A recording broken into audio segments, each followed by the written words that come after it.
Yeah, this guy. Yo, it's your boy Ryan, Northwest Sports Fanatics, back at you with a new video. Today is Saturday, June 10th, 2023, with your boy Ryan and the Northwest Sports Fanatics. Make sure you guys subscribe to the channel. Smash that like button either now or on your way out. Donate to your boy if you can. Cash App $ORIONNWSF or the YouTube Super Chat right here. We got MLB action tonight. We got the Seattle Mariners versus the Los Angeles Angels, part 2. And we're going to get started here in about 5 to 10 minutes for the first pitch. Hope everyone is having a fantastic Saturday night. And then we'll go over some of the photos that I have prepped and the starting lineups. So let's get situated here.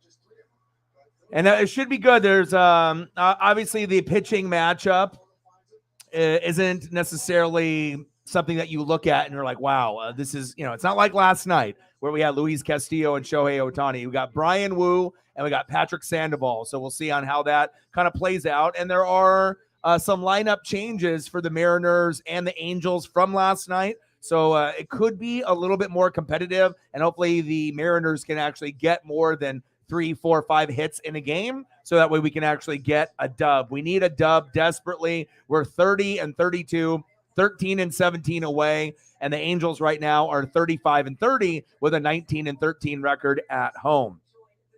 Leading off for my Mariners, playing shortstop, J.P. Crawford. Batting second, center fielder, Julio Rodriguez. Batting third, first baseman, Ty France. Batting fourth and cleanup tonight, DHing, Teoscar Hernandez. Batting fifth, right fielder, Jared Kelenic.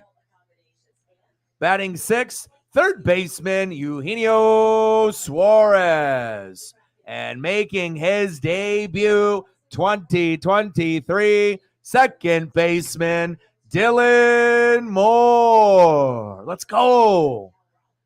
Batting eighth, left fielder, A.J. Pollock. And batting ninth, catcher, Tom Murphy, which obviously means that we have no big dumper Cal Raleigh unless we use him to fill in at a DH spot, but it's Teoscar, so I doubt that will happen. It'll probably more than likely just be a day off for big dumper Cal Raleigh. And on the mound, one of the newbies for the Mariners. The Mariners have a top 5 pitching staff. What will we get from the newbie? Brian Woo! Let's go, Brian Woo. Let's get it. And obviously his first start, he got ripped the fuck apart. ERA, hey, 27, not too good, but I'm thinking that tonight could be a little bit better. Anything is better than an ERA of 27, huh? 0-1 record. He had 7 hits that were given up. He only had 2 innings pitched, so it's not like he really got a chance to get out there. 4 Ks, 1 base on ball. He hasn't given up a homer, so at least that's good. And we already know that ERA can be inflated, based on how many innings that you've actually pitched. But Brian, you're definitely not one of our top 5 guys, so I'm not really sure what to expect from the pitching side, but hopefully we get some good hits. And we're getting the debut of Dylan Moore. Let's go. And obviously we've had certain guys injured throughout a majority of the season, just like our closer. And I'll tell you what, once you end up getting, pieces back that you really missed, you get pieces back that you feel really, really good about, you kind of feel a different type of mentality. You feel a little bit different, overall. And then also, too, just recently, we ended up getting back our guy, Andres Munoz, who could throw 100 with his eyes closed. So definitely excited to see where we're at towards the end of the game. And I am keeping tabs on the NHL Stanley Cup, which I was going to possibly do, but I thought I would have a little bit more fun doing this matchup. And it's a good rivalry matchup with the Angels, and it looks like I was right. The game was pretty much over in the second period. Vegas was up 3-0. Florida got a goal. Now it's 3-1 going into the third period. Florida's not winning. They're going to go down 3-1, and they're probably going to lose game 5 on the road, Florida. And we're going to have a champion with the Denver Nuggets in a 4-1 win, and we're going to have a Vegas 4-1 win in Game 5 in their home building as well. So both number one seeds or both top dogs are going to end up winning at home in the next game in their building. So that's very clear. And let's get into the Angels and their starting lineup. Shohei, I see you, bro. Leading off for the Angels, one of the heroes last night, left fielder Mickey Moniak. Batting second, DHing tonight. He doesn't have to worry about getting home runs and getting 10 Ks every time. But he's DHing tonight in the number 2 spot, Shohei Ohtani, the best overall player in the world, hands down. We know Aaron Judge can match him based off like MVP votes, and we know Aaron Judge is phenomenal, right? But besides that, who else is really on Ohtani's level? Not very many. Batting third, first ballot Hall of Famer, center fielder Mike Trout. Batting cleanup and batting fourth for the Angels, third baseman Anthony Rendon. Batting fifth, catcher Matt Thaiss. Batting sixth, second baseman Brandon Drury. Batting seventh, right fielder Hunter Renfroe. Batting eighth, first baseman Gio Urshela. And batting ninth, shortstop Zach Neto. And on the mound for the Angels, Patrick Sandoval. Let's go, baby. So I feel pretty good about this. Obviously, the woo, the ERA and not having the experience, and obviously Sandoval having a little bit more experience out there. But it's not like his record is threatening where I'm like, oh, shit, he's like 7-2, and I'm like, oh, this is definitely going to be a loss. Like, I do feel that we are going to have a chance to at least somewhat, I hope, keep up. I mean, Sandoval's got 11 starts. He's 3-5 with a 4.14 ERA. So I definitely think it is possible, for us to be able to hopefully keep up. Now, should the Angels be favored? Yes, they should be favored. They won last night. I just got to hope that we can find a way to get more than 3, 4, 5 hits. And again, if we end up competing, which are what I hope for, great. But with us competing, that's going to basically mean we got to get hits and runs within the first, typically 4 innings to give us a good shot. Definitely we got to get things going by at least the 6th. But normally when we end up getting runs or hits within the first 2 to 3 innings, it definitely helps us compared to most teams that have it already put together. Jeffrey's in the building. What's good? Second pitch is low. 2 balls, no strikes. To my boy, J.P. Crawford. Let's go, J.P. 2-0 pitch from Sandoval. Popped up. Fuck. Moniak with the out. 1 away. Jeffrey in the building. What's good? He says, go Angels. Oh, nice. Good to hear. Good to see you. Yeah, and I know that you were working on that when I did the Pirates, and I know you've been a longtime Pirate supporter. Kind of had a feeling in some of the matchups that we were either going to, do really good or we were going to get smacked out there. Good to see you in the building. I hope you're having a fantastic day. Don's in the building. What's good? Next up, my guy, Julio Rodriguez. And a big part of the frustration, I think, with the Mariner fans and just the organization itself is that we have a top 5 pitching staff, with Luis Castillo, Logan Gilbert, George Kirby, Bryce Miller, even hell, Marco Gonzalez is pretty good this year, right? But we can't hit worth a damn, and I'll go over the percentages here. It's been pretty rough. I got an 0-2 count to Julio. What's new? He's always behind in the count. He's always swinging on any pitch in the first 2 pitches. And it seems like he's getting a lot of pop-ups, a lot of ground outs. He's not getting on base. He's just trying to go yard. And I get it. If you get a first pitch strike, right, like you were when you were a rookie, it's probably going to be gone 1 out of every 4 times if you connect. I get it, right? Last 16 games, he's gotten better. He's at 348 average, 4 homers, 13 ribbies with a 968 OPS. And right there, just finding the little seam in between first and second, not trying to go yard, just get on fucking base. And Julio does exactly that. Nice job, Julio. You finally listened to the hitting coach. Let's go. We need you today. Let's go. Nice job, Julio, my boy.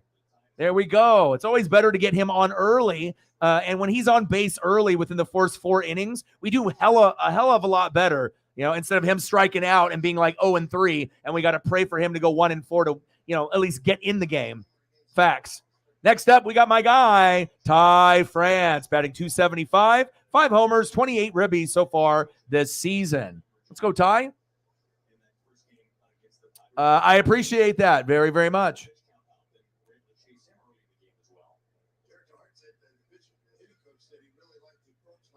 Big swing and a miss, 0-2 count.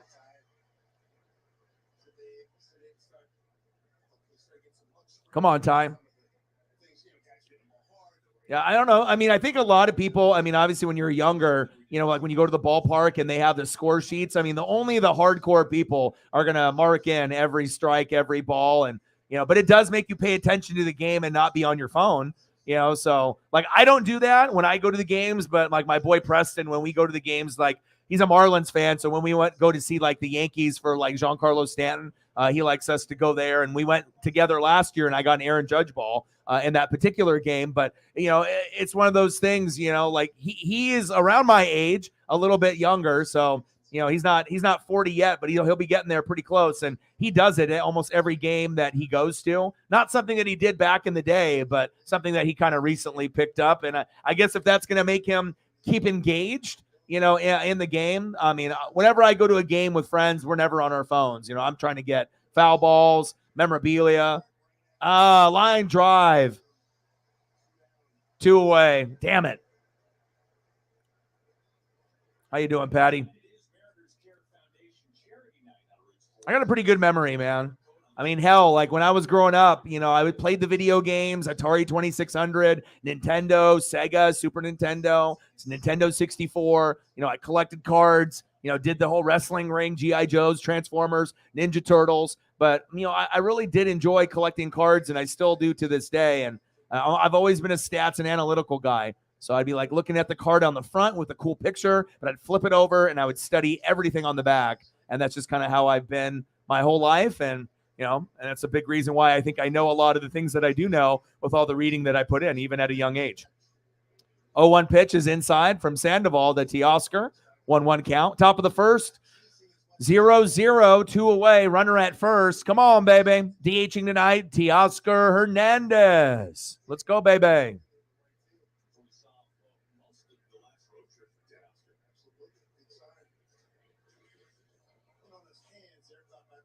Seven for 20 on the road trip, home run, triple, and 4 RBIs. We need Jared to step up today. He had a homer for us early in the first inning, but it's hard for us to be able to get our guys, all having a good game together. It's like almost fucking impossible for like our main 6. Crawford, Julio, France, Hernandez, Kelenic, Suarez, and typically big dumper Cal Raleigh. I like the lineup. This is like actually one of the most excited I've been for like a lineup of like the first 6 or 7 guys. And obviously DH is typically terrible, and then we had the Colton Wong experiment, which was the Wong move, but then at least we got Jose Caballero to kind of step up for him. But, it's just been kind of a mess. Big swing and a miss. Got him. We'll leave a runner stranded. Nice job, Sandoval. I'll give you some love. We're going to go to the bottom of the first. Still knotted up at 0.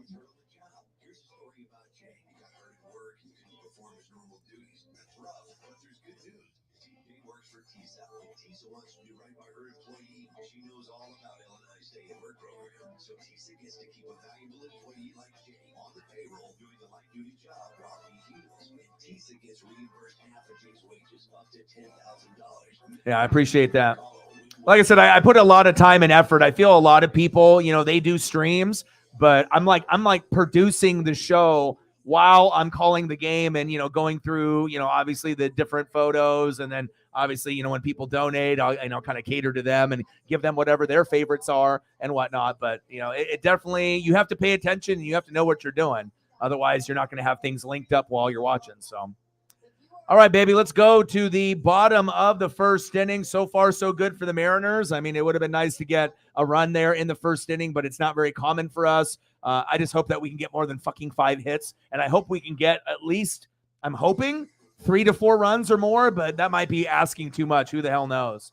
Leading off for the Angels in the bottom of the first inning, left fielder Mickey Moniak. Batting second, DHing tonight, the best player in the world overall, Shohei Ohtani. And batting third, center fielder, the modern-day Mickey Mantle, Mike Trout. Let's go.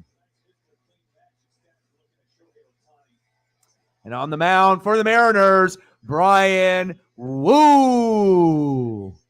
Fucking got tore up in his first start, but hopefully, he's not one of our best guys. He's just somebody new. So, anything that we get out of him, just like Bryce Miller, could be a pleasant surprise since we don't have Robbie Ray for the whole year, and we got a good surprise out of Bryce Miller. Started off really hot for the first 3 starts, kind of came back to reality, got roughed up a little bit, but we still are excited to have him as another option. We just need fucking hits. If we had hits, I think that we would be about 5 to 7 games or 5 to 8, 9 games above 500 if we could just get the hitting on point. The pitching is good majority of the time. Sometimes we get fucked up and hurt, but we're not getting the proper support on both ends. And if you actually look at that lineup, Luis Castillo, Logan Gilbert, George Kirby, Bryce Miller, Marco Gonzalez, those 5, it's arguably one of the best starting 5s in overall in baseball.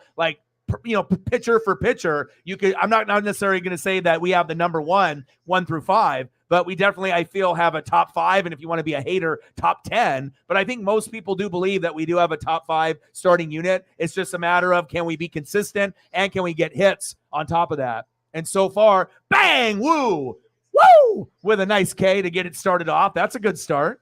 Let's go, baby. Woo, woo, woo. We like that. Let's go. Next up, the phenom, Shohei Ohtani. He killed us last night. 6 Ks, even went yard. And when he went yard last night, it was gone. I love it when we hear Shohei or Aaron Judge, when they connect on the sweet spot. It kind of gives you those Barry Bonds, Sammy Sosa, Maguire vibes, just minus the steroids, but, and the PEDs. But just the way that the bat and the ball would sound when they would connect, back in the 80s and 90s in the roid era, you get that with Shohei and Judge, but just no roids. At least we hope no roids or no PEDs. We just got to hope that they're just freaks of nature, which I do believe. Ohtani is 3 for 4 in this series against the Mariners. 385 average, 2 homers and 5 RBIs. Not a good stat for us. Let's go, baby. Big swing and a miss. 2-1 count. Let's go, baby. Shout out to everyone that's chilling and watching us on Twitter here and on YouTube. Appreciate you guys. My lead mod is on vacation, so she is not going to be in the building tonight to kind of help me with the donos and the process. But once we end up getting one of my other mods to come through, they'll help us get there. Help us get to Hundo and the goal. Popped up to Julio. 2 away. Next up, center fielder, first bat, Hall of Famer, Mike Trout. So far, so good with Woo. I like it so far. We're not getting ripped up. Again, he only had a couple innings, and we just need to find a way. And obviously, I imagine it's incredibly thrilling for Woo to go against Ohtani and Trout. We're talking about 2 of the best that have ever suited up ever in baseball. Trout's 0 for 4 this series, but, that's not going to last. Trout and Ohtani love going to Seattle and going yard there. I would not be shocked if we get a homer from Trout or Ohtani or both tonight at some point. 250 average this season against the Mariners, no homers and 1 RBI. But once we go back to Seattle, I know he usually gets a little bit more there, but you can only hold Trout down so long before he goes yard or gets a big play.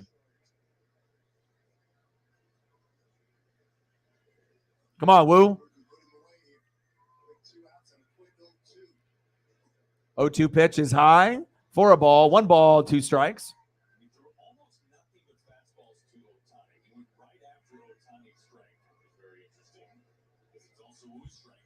Strikeout rate last season 27.9%. This season 28.1%. Pretty much identical. Pitch is high. 2 balls, 2 strikes to Trout. Come on, Woo. Let's go, baby. I mean, not ideal when you see the ERA of your pitcher playing today at like 27. A little inflated because it's not like he's that terrible. But again, you only have a couple innings and you get roughed up. Bang! Wow! Struck out Trout. Get the fuck out of here. Woo, baby. And hitting him with the Ric Flair. Okay. I see you, Brian Woo. My guy. And it's great, too, because it's spelled W-O-O instead of W-U. Love it, baby. Let's go. Nice job, Brian. Fucking A. End of the first inning.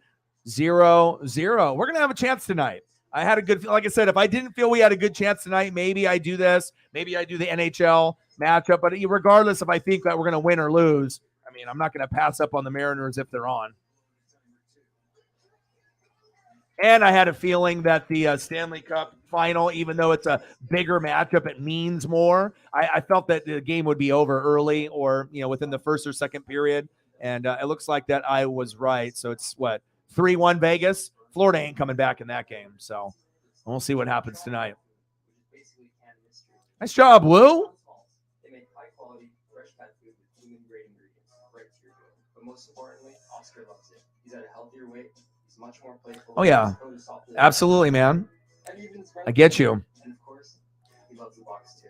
Now, for me, it's like I have to spend time with my pup. I like being outside. Luckily, I have like a river in walking distance about 5 minutes from my house. So I can take her down there and we can post up. I got to kind of hike down and we have a little grassy area field where we have just a nice, little view, and she'll go around there and, nibble on grass and just kind of post up with me and whatnot. And yeah, I mean, and then, like I said, just being able to, do these games. Like I said, it's not like I don't like the NHL. I mean, I've done almost every NHL matchup, but I figured maybe it'll be nice to spend a little bit more time with my pup. And obviously one matchup started at like 5:30. This one started at 7. So gave me a little bit more time to hang out with her. So.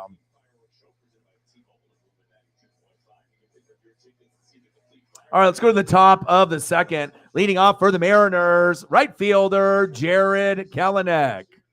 Batting second this inning, third baseman Eugenio Suarez. And batting third, debuting this year, second baseman Dylan Moore. Dylan. Let's go. Awesome to see Dylan Moore back, and that might actually help solidify one of those spots lower in the lineup card that we've had some problems with. So it's like Colton Wong. He can play defense, but he can't hit. I mean, hell, even our really, really good hitters are having a hard time hitting. Crawford, 234. Julio, 246. Ty France, 274. Teoscar, 239. Kelenic, 270. Suarez, 206. Big swing and a miss. Got him. Nice pitch by Sandoval. I see you. 1 away. It's all right, Jared. We'll get him next time. Next up, third baseman, Eugenio Suarez. Let's go, Gino.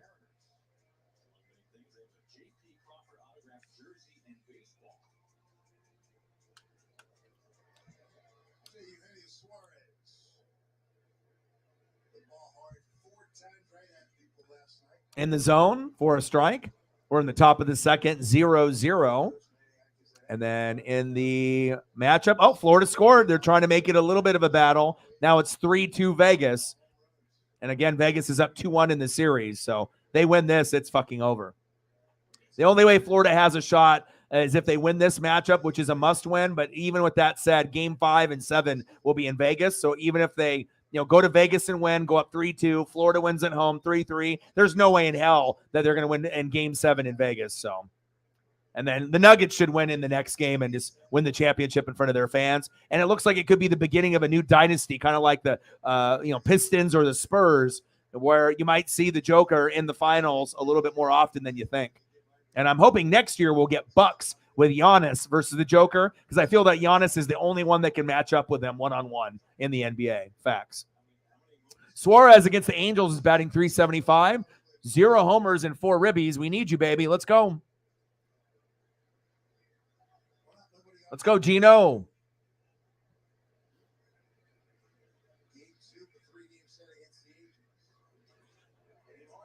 There we go. I love it. Yes, sir. Any type of production that's positive. Nice follow through by Gino. right in between the second and third baseman. Bang! Right in between the gap. Perfect, baby. Now let's capitalize. Nice job, Gino. I know you've been struggling this year, and I'm not going to give up on you. I never will. All right, here we go. Next up, making his season debut, second baseman, Dylan Moore. 104 games last season, 224 average, 6 homers, 24 ribbies. And, we've been waiting and waiting and waiting and waiting. We finally are able to get Dylan Moore. So I don't know if we're going to get a cracked bat, but pretty cool photo.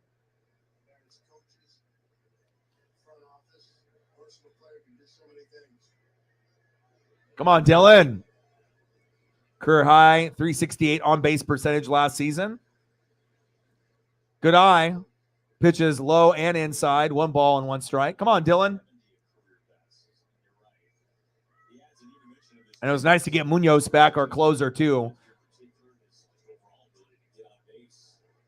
Not like Sewald wasn't doing a bad job. He was doing great, but it's just, when you have that 1-2 punch in the 8th or 9th, it feels good, to have that stability where you can flip-flop the guys, and you feel good that, like, if you're close in a game or you just need to get 3 outs, that you could probably get it with those 2 guys. So,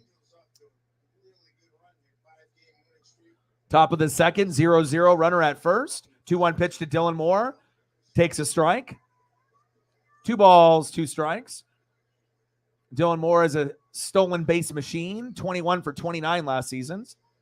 2 straight seasons with 20-plus steals, and it'll probably make it. Well, I'm not sure if he'll make it 3 playing this late, obviously in his debut. Only about 100 games to go, but he might be able to get to like 10, depending on how healthy he can be for the rest of the season. Let's go, baby. Come on, Dylan. It'd be really cool to see him get a hit. First appearance of the year. I mean, shit, we're like 62 games in. Chopped foul. Got literally 100 to go. And it feels like we're pacing for, maybe about 80 wins. And if we want to be able to make the playoffs, we got to get closer to 90. But it's been rough.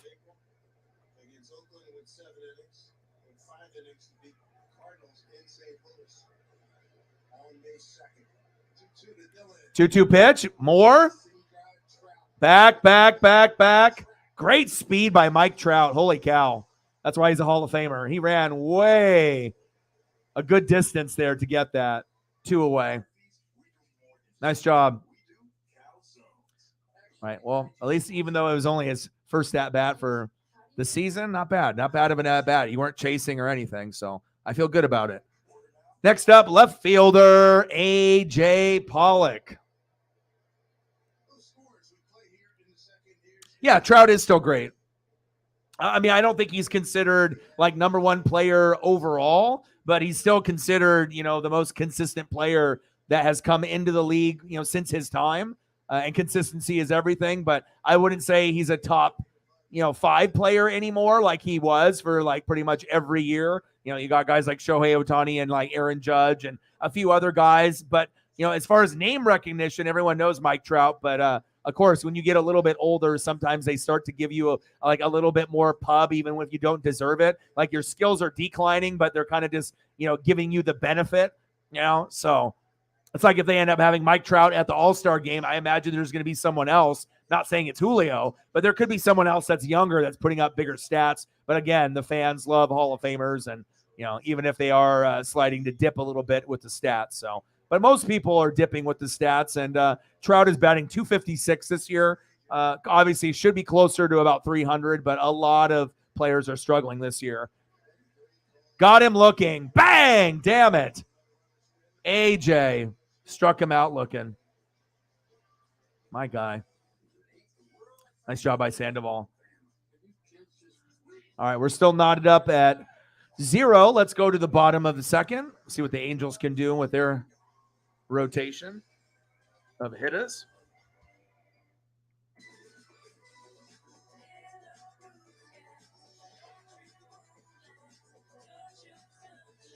Oh, yeah. I mean, he's exciting. I mean, like I said, he's still a guy that can hit 20 to 40 homers. So, I mean, I don't think we're ever going to see Mike Trout get to a point where he can't play defense and he can't hit. Like, even at the end of his career, I would assume he'll have over 20 homers and he'll still be a good defensive player even when he's older.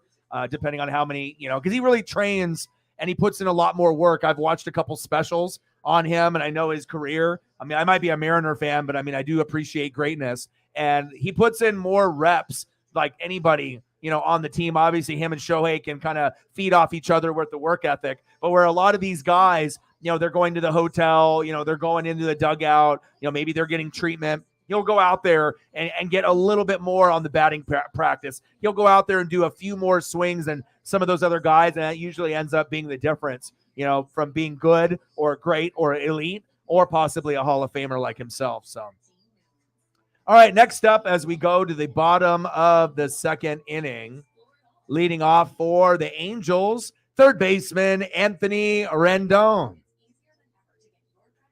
Batting second in the inning, catcher Matt Thaiss.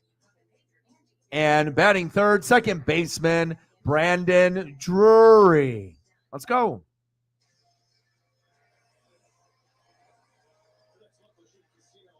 Yeah, well, I mean, I pay attention to every single team, not only just the Mariners, but it takes a lot of reading, it takes a lot of energy, but, if you're doing this type of thing, you got to know what you're talking about. But if you actually go and look at a lot of the teams' rosters, most teams don't even have a 300 hitter. And I know how crazy that sounds because normally prior to all the rule changes with the, pitching violations, the hitting violations, the bags are bigger. They made the size change with the, obviously first base, second base, third base, right?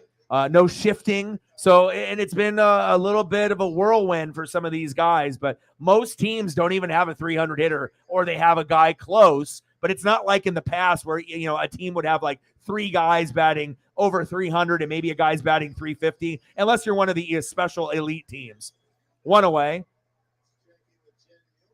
Nice little dribbler for an out.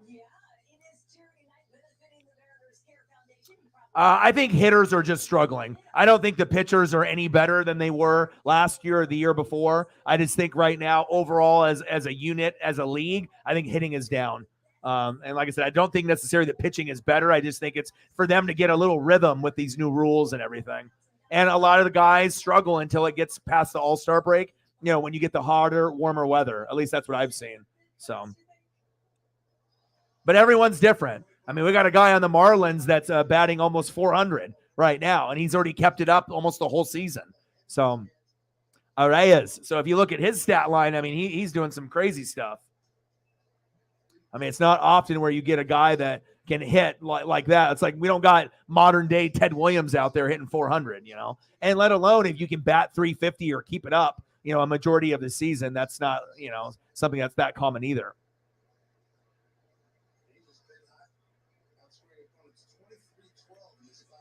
Pitches outside. 2 balls, 1 strike. Yeah, the guy that I'm talking about who's leading the league right now, he's batting .402. Luis Reyes, in number 3, second baseman. 5'10", 175, 26 years old. Bats left, throws right. Only has 1 homer, so he's not like a home run hitter. He's got 30 RBIs. His OPS is 943, but batting average is .402. And think about how deep we are in the season right now. We're already at game 62 roughly for most of these teams, so there's only 100 games left. So that's already, you're getting pretty close to almost halfway, like 40% of the season done, and you're batting .402. But that is the only special circumstance this year. So, yeah. And it's not like he just got there. He's been elevating it, pretty much throughout the whole year. He started off hot. It was at 300, and he's just been continuously progressing from 300 to 400, 400 to 380, 380 to 390. Maybe goes down to 350, then goes back up to 390. It's been pretty crazy. So, Matt in the building. What's good? Yeah, I'm always trying to hit you with some new stats. So I mean, I know if you're not watching or reading as much, but that way that if you talk to anybody that that is baseball related facts, or you're just kind of bullshitting while you're drinking some beers and whatnot. But that's the guy.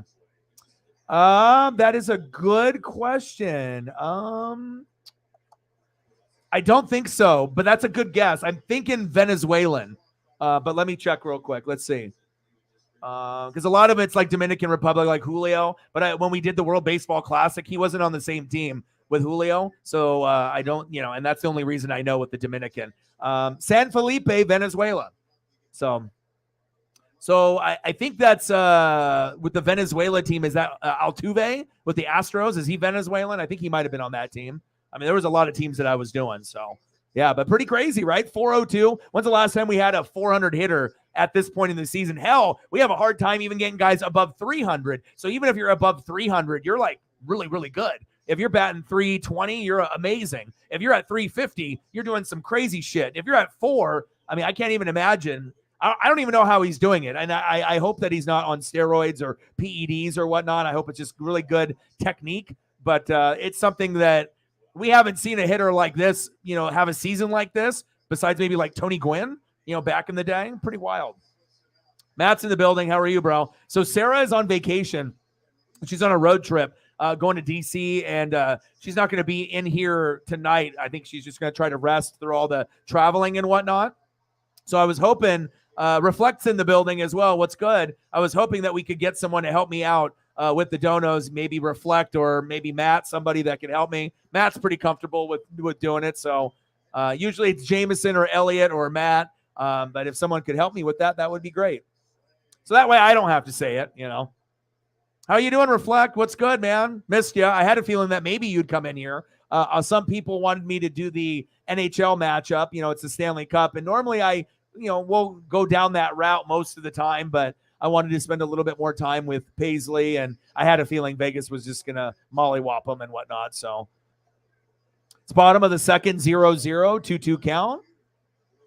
You got it? I appreciate you very much. We're at nothing right now, I think. So easy point to start off, because I didn't want to be that guy to say it over and over and over. You know what I mean? No one wants to hear someone, hey, hit the like button, subscribe, don't, it's like you can do it maybe like, in the beginning of the show, but usually you're going to want to have at least someone or some, group of people handle that for you. So I appreciate that. So we just need to get to a hundo. So 2 away.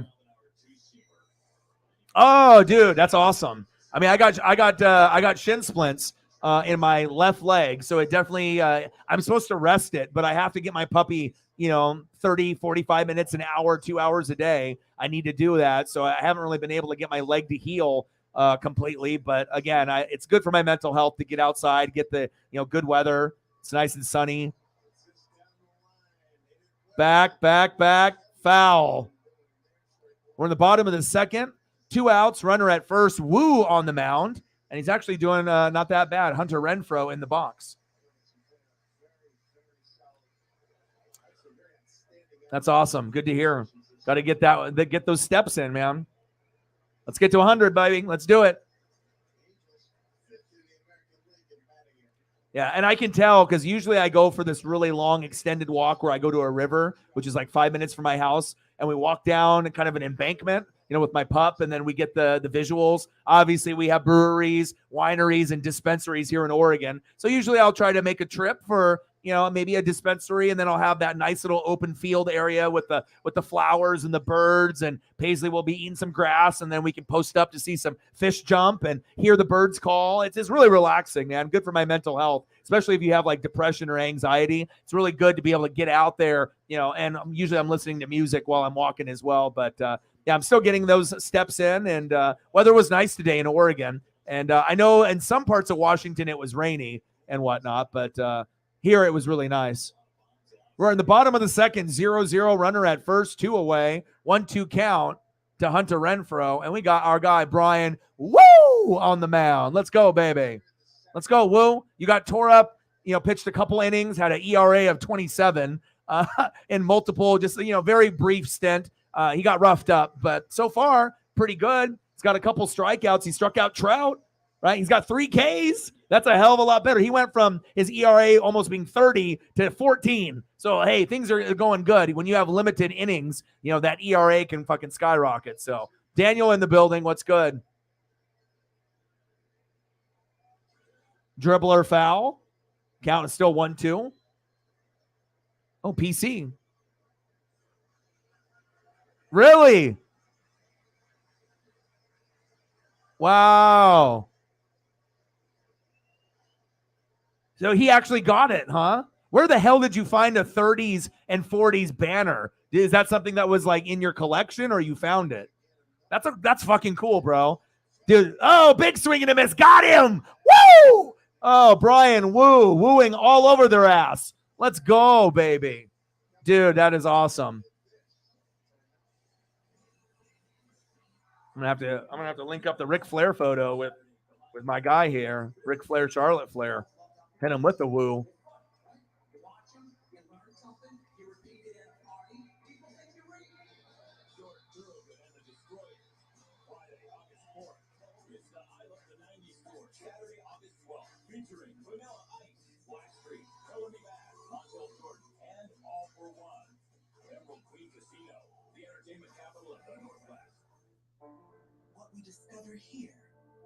All right, Brian.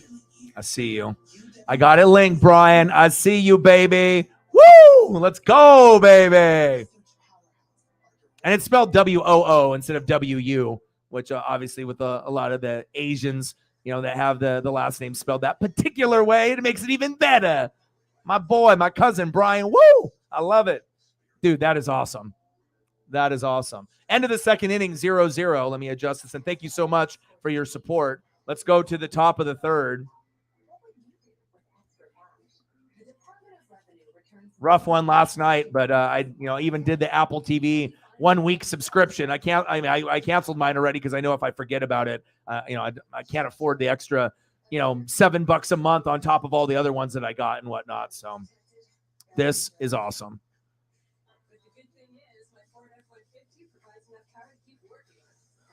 Let's go. Woo, baby. $20 holla from my boy Reflect. Stacks on stacks. Racks on racks. Cactus Jack. Bang, bang. I appreciate you. $20 holla. 80 to go to hit the goal. Thank you so much. Appreciate you, Matt. Let's go, baby. Really? Found it at the Goodwill outlet. How the hell is it going to be 30 by 52 and someone just turned it in? That's got to be... usually those old banners, sometimes you can get them for like $5 to $20, but depending on the condition, if it's like 1970 or prior, usually the 80s to current is usually worth about $5 to $25. Most of them I collect that stuff too. But if you go from 1970 and beyond, 1970, 60, 50, 40, and you can find that, sometimes you're talking $50 all the way up to multiple hundreds of dollars for a rare pennant. Dude, that is fucking crazy. And that you found that in Washington? You just found it up there close to you? They're like, fuck USC. We're Huskies or we're Cougars. And then, dude, that's incredible. That's awesome. He probably has it. He'll probably take it home or put it in his office in the building there, like in his room there in the Seahawk building, or maybe even take it home with him. That is so cool. $5 broken rusted wire on the back and leather and felt. That's definitely worth more. Have you looked it up on eBay to see how much they are going for if they have like in another example? I would assume that's got to be $100 banner or more. Especially if it's from the 30s and 40s, probably $100 to $150. Even if the condition is shitty on it, it fucking exists. USC banner from the 30s and 40s. You send it to Pete Carroll. He's like, oh, let me send you a letter. Thank you, man. Good for you, dude. That's awesome. We're in the top of the third, 0-0. Sandoval on the mound. Wow. That's crazy. See, sometimes if you just know what to look for, you can find those things. And then did it actually have the date of the 30s or 40s for you to be able to date it? Did you find like a little date mark on it, or did you have to look it up? Because sometimes some of those old ones won't have the date on them, and you have to do a little research. But most of them do somewhere, even if it's very tiny, small print. 2-2 count to Tom Murphy. Let me know what you want to do for photos, and I got you during the commercial break. I appreciate you very, very much. $20 holla, 80 to go, my boy. Thank you. Appreciate you. And very cool story, man. Big swing and a miss. Got him. One away. Yeah, I was going to say, I don't know if you have like Twitter or Instagram. Sometimes people will send me photos of things and whatnot, but very cool, man.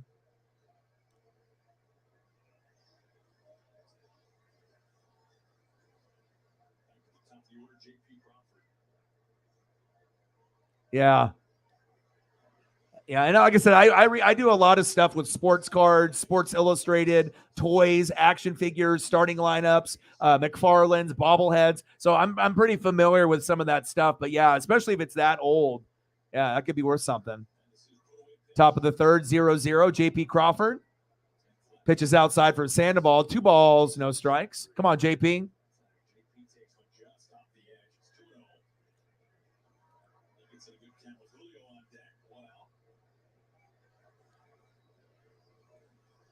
Two-zero pitch. Takes a strike at the knees. 2-1 count. Come on, JP. Well, there's a good chance that the Mariners will lose. I mean, I'm a Mariner fan, but I'm not stupid. I mean, hitting has been far and few between for us this season. Our pitching staff is good. Oh, JP, there we go. Well, you just got to pray and hope that you can string, a few hits together in an inning. For our problem is usually we'll get hits, but we spread them out too much. Like 1 hit here, 2 innings later, a hit here. It's like you need to be able to get consecutive hits to build a rally. And it's not like we're going yard. We barely have any homers for the season either. So next up, center fielder Julio Rodriguez. Let's go, baby. My boy J-Rod. Let's get it, baby.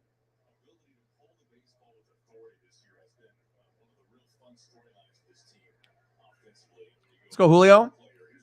First pitch. He actually doesn't swing on the corner. Looked like a ball, but they did call it a strike. Nice to see him not swing at the first pitch for once. UC Berkeley one said likely, yeah. Because I think the earlier ones from like the 30s to 50s, they typically don't have the dates on them. But then like the 60s on, they start putting them on there typically. Like somewhere, if it's like, Rose Bowl or, or they'll have it in the like trademark in the little tiny print. Sometimes it'll be on the back, but most of the time it'll be on the front somewhere, but really tiny. Yeah, but a 30-40 pennant to get sent to Pete Carroll and for him to, write you back. How cool is that? I mean, and like I said, it could be worth like, quite a bit. It could be like a $200 banner, $300 banner. I mean, some of them go for that.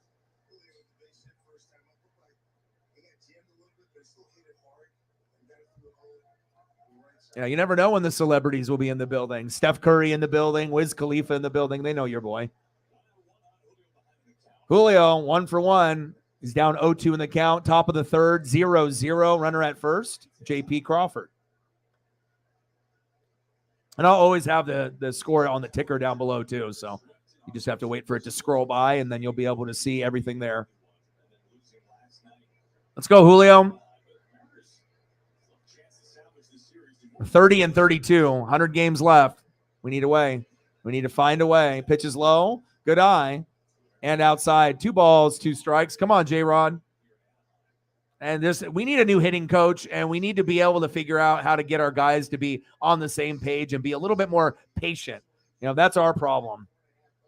Because like I said, the pitching staff with Luis Castillo, Logan Gilbert, George Kirby, Bryce Miller, and Marco Gonzalez, in my opinion, is top 5 in the league. If you look at those 5 guys, there's not many guys that have a better squad than that.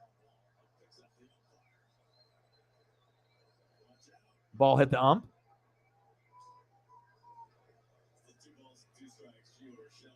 Urshela laughing.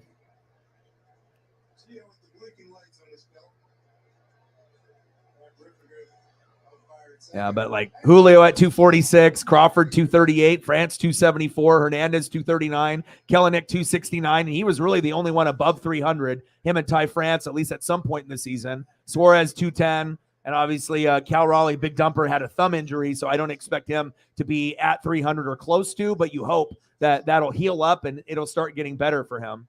But still no excuses. If we wanted to be above 500, you got to have at least a couple guys over 300 in the lineup. And, when you have your top 7 guys and nobody's above 300, that's tough. And I like this lineup that we typically have 1 through 7 or 1 through 6. It's just those last guys towards the end, 7, 8, and 9 in the DH. But we get Dylan Moore back. We got Jose Caballero instead of Colton Wong. Back. Gone! Julio Rodriguez. Bang, baby. Let's go. Woo! Let's go, baby. That's what I'm talking about. Electric. Ballin'. Bye-bye. 2-0 Mariners. Let's get it. That's what I'm talking about. Yes. We need that. The sports gods are like, oh, O's doing the game tonight over the Stanley Cup Game 4. We got to get a dub if I'm doing this over the Stanley Cup. Let's go, baby. Jameson in the building. What's good? I mean, and you know, the crazy thing is, it's not even me being biased, but we're getting other MLB fans that'll say it. They're like, dude, your pitching staff is pretty good. Like, you know, they get a little jealous of seeing it. Yeah, sometimes Bryce Miller and Marco and Kirby and Gilbert and Castillo get fucked up. I get it. But if you actually look at them compared to a lot of the other teams and their starting 4 or starting 5, we match up pretty much with everyone in the league. It's just that our hits are not there. Homers are down. Hits are down, you know? Yeah, let's go, France. All the way to the wall. Stand-up double for Ty France. Let's go. Yes, sir. Ho, ho, ho, baby. Let's go, baby. Yeah. Castillo was good last night, though. The 10Ks.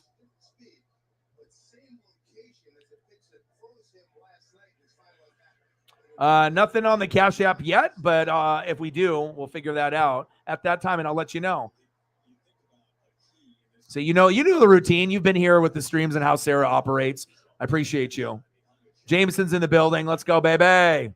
A J-Rod bomb. Yeah, and you know what's kind of ironic, right? I mean, I have a J-Rod, jersey, and obviously I was one of the first ones in the Pacific Northwest or in the globe to get one. And I actually ordered it when they first came out. But unfortunately, when I went to go see the Royals, last year when I got my Julio ball, they didn't even send it to me until like June. So I was able to wear it when I went to go see Aaron Judge and the Yankees when I got the Judge ball. But I got the Julio J-Rod Show shirt on today. So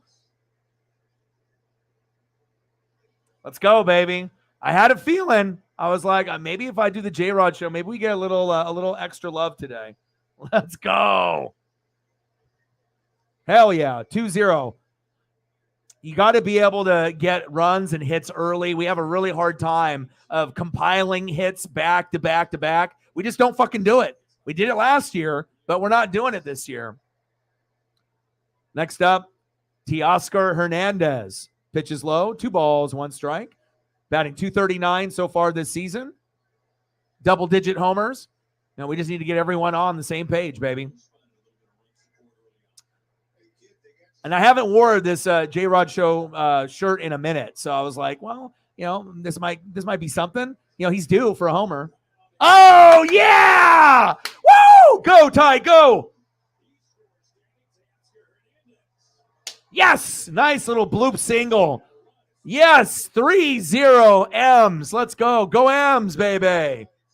Yes! Teoscar, this is like a nice little rally, that we're getting going here, right? Boom, you got Julio. It started out with JP getting on. Then you got Julio. Ty France with a little bloop single. Hey, another bloop single here. Well, actually, Ty France was a double. And then Teoscar with the bloop single. Nice little RBI there. 3-0 Mariners. Woo! Next up, one of our heroes this season, the guy that homered in the first inning, right fielder, Jared Kelenic. Let's keep it moving. Electric, baby. And some people are like, you're going to do this game over the Stanley Cup? And I'm like, well, I just felt that this was going to be a good opportunity, man. I mean, anytime you can see Trout and Ohtani, and if I can get Julio out there, Plus, I like doing the streams a little later, but also I'm on the West Coast. So if I start a stream at 7, unless you're on the West Coast with me, if you're at 9 o'clock or 10 o'clock. So sometimes people will hang out with me until midnight, 1 a.m., whatnot. But most people don't got a whole lot, going on right now. So top of the third, 3-0 Mariners, baby. Let's go.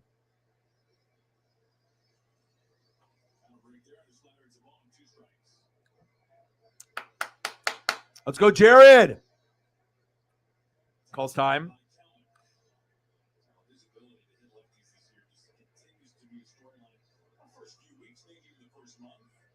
All my Mariner buddies sending me memes and gifs of Julio. Let's go. And that's one thing about Mariner fans. If you're a true Mariner fan, not a bandwagon fan, I don't know if you were a bandwagon fan from last year, obviously this is a pretty depressing, scenario. But for us true Mariner fans, we're used to this. Oh, God damn it. Teoscar, pay attention. What are you doing? You get caught in the middle of the bases like that? Dumb. 2 away.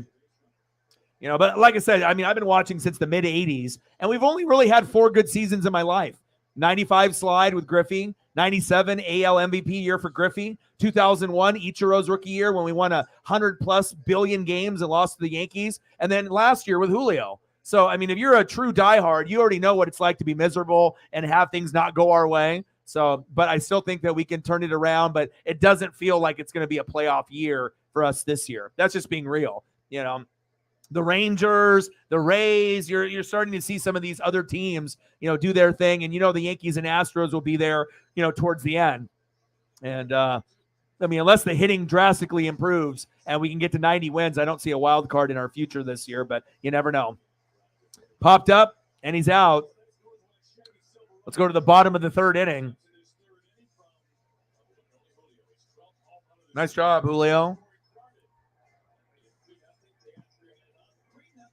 3-0, baby. And that's what it is, man. When Julio can help us get things going early, and you feed off that momentum, regardless if he homered or not. If he would have gotten a single or a double, we get excited about that. And I mean, we need to have our best players get closer to batting at least 270 and higher. I mean, fuck this 250, 230, 220. I mean, I want us to be getting closer to 300 rather than getting closer to fucking 200. I'm sick of fucking being under 500 and having all this talent on the roster and just not being able to get the job done. Yes, we are. Yeah, but again, I think that's what makes me, I feel not biased, either. It's just like if I had to be a Blazer fan and, you don't get a whole lot of love and success there, probably never going to be able to win a championship. I don't know if Dame's going to stay or not. So it's like we don't really feel that we're going to win anything there ever. If Dame leaves and goes to like the Bucks or like Miami, yeah, maybe he'll be able to have an opportunity, but does he want that for his legacy? The Ducks, we can win Rose Bowls, but we can't win the Natties because we don't get the recruiting or have the right coach. We did with Chip, and we should have beat Auburn with Cam Newton. That was our one Natty that we deserved to win, and we got fucked on that one. When that guy rolled on his back, we didn't tackle him. We got fucked on that one, but that was the Jeff Mayle year. That was our year. LaMichael James, DeAnthony Thomas, Darren Thomas, that was us. And then Mariners, we got this. And then, and obviously if you're in the Pacific Northwest, if you're talking about the Seahawks, things are starting to kind of look really, really nice going into next year. And I'll probably end up doing more Niner and Seahawk games than focus on Tampa, since they're going to be obviously tanking on purpose, trying to get Caleb Williams from USC with the first pick in the draft, or Drake May from North Carolina. So, I mean, I'll watch the game still, but obviously when a team is trying to tank, it's not really enjoyable. 6 hits already. 0 for the Angels. And we got woo, woo, woo.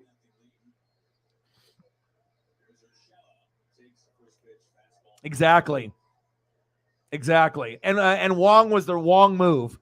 But at least we got Jose Caballero, who's better. Wong's defense is good, but we just can't use him as a hitter ever. Like, the one thing about Wong is that I'm like, I hope he gets hit by a pitch or he walks, because if he gets on, then I know JP can get on, and then we can get on a little bit of a rally. But I don't even expect him to get hits. I expect him to get hit by a pitch, so he can go to first, or get walked. And I'm like, all right, because he can't swing, he can't connect. But if he's just patient and never swings and he can get on base, maybe he can help us, So I'm always looking for the little positives in players that suck, but we definitely got fleeced with Colton Wong. We got fleeced with Robbie Ray. I don't think he'll ever be a Cy Young contender ever again. I think we fucked up on that one with the money we gave. But I do like Teoscar Hernandez, even though the numbers are lower than what we wanted. He's got the homers. He's going to be a valuable piece. Yeah, it may not be what we wanted. We wanted it to be a little bit higher. But if you really look at him compared to the rest of the guys,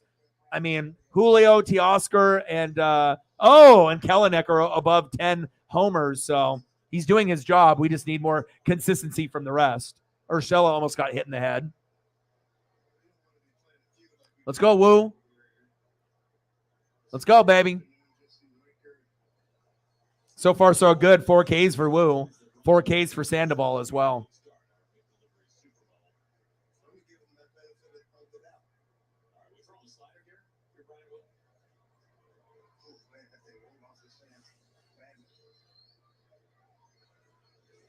Right down the middle. Got him. let's go. Bryan Woo. BRYANWOO. We got to go with young Rick, and then I got to hit him with old Rick too. Let's go, baby. Bryan, woo! Let's go. Nice job. Great feeling when you know you can compete and you're doing things to Ohtani and Trout and whatnot. Pretty sweet. That's got to be thrilling for him, especially when he got roughed up in his first start. So, Frazier, Wong, Winker, yes, not a lot of potential. For those guys, it's just kind of average, like sometimes will they break out and do some nice things? Frazier, Winker. Yeah. Once in a while, but it's more like, okay, they're going to get injured. You're going to overpay them and they're only going to maybe cap out at maybe like 250, average, maybe they get on a little bit of a heater, but in all reality, they're not worth being on the ball club, Yep. And that's why we got rid of them. So, we have to take the good with the bad. Yeah, we brought in Wong. We brought in, Robbie Ray. We brought in Teoscar. Overall, if Robbie Ray didn't get hurt, he still would be one of those guys that would be in probably the 4-hole. I would assume, maybe they would mix it up a little bit, but I'd probably go Luis Castillo, Logan Gilbert, George Kirby, Ray, then Marco. I mean, if you wanted to put Ray higher up in the rotation, you could, but it's not like he's been really that good. Got roughed up in the playoffs, mentally got fucked, and then got hurt. So we'll see if he's got the mentals, to come back to match his physical play. But I don't know. We definitely overpaid for that. But on the flip side, we've been able to get like other guys like Bryce Miller, which we're not paying a whole lot of money for. So if Ray ends up, shitting the bed and we need to get rid of him at some point, it's not going to hurt as bad because we got Bryce Miller there. So sometimes, you have an injury and you're like, fuck. But it ends up working out typically if you get a guy that pans out. And he was really hot the first 3 starts. Then after the next 2 or 3 kind of came back to earth and got roughed up a little bit. But I like Bryce Miller more than Robbie Ray personally. I like Robbie Ray as a lefty, but he just doesn't have the fucking control and he can't pitch in the zone consistently. And now he's got this injury. So who knows where he'll be. So.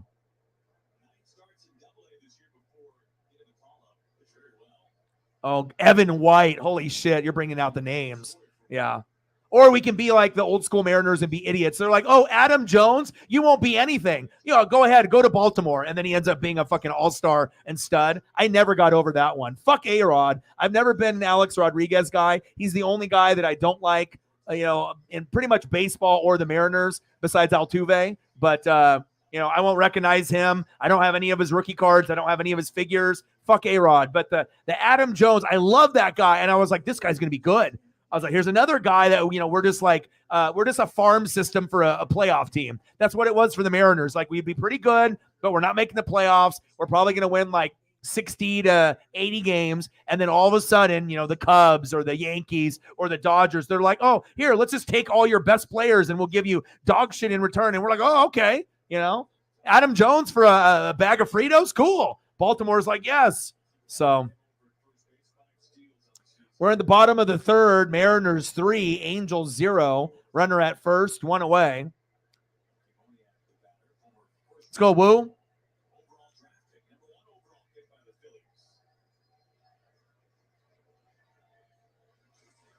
Popped up. 2 away. Sorry, Mickey. You popped up. You were the hero yesterday. Not today. Next up, DH, the best overall player in the world, Shohei Ohtani. He will get the MVP this year. Judge is hurt a little bit. Judge will be in the conversation late, but you could have gave it to Ohtani last year. He deserved it, but then Judge had the 62 home runs, RBIs, OPS, slugging, all the number 1 categories. So I get it. You do a historic thing with the homers, but if you actually look at the stats of being like, a top 5, top 10 pitcher, and then being like a top 10 hitter on top of that as well, it's phenomenal. I mean, it wouldn't even shock anyone if he ends up being a top 5 pitcher, top 5 hitter. I mean, it's insane, man. Oh shit! Shohei, back, gone! Well, he did it yesterday while he was pitching, and he crushed the fuck out of that. My God. Electric. Shohei. Oh, Tani. Woo! God damn it. Shohei. God, that crack of the bat was something else, man. You don't hear the crack of the bat like that that often. You really don't.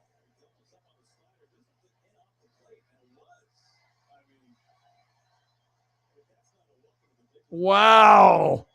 What a fucking homer. I see you, bro. I'll make sure I shout you out. Nice job.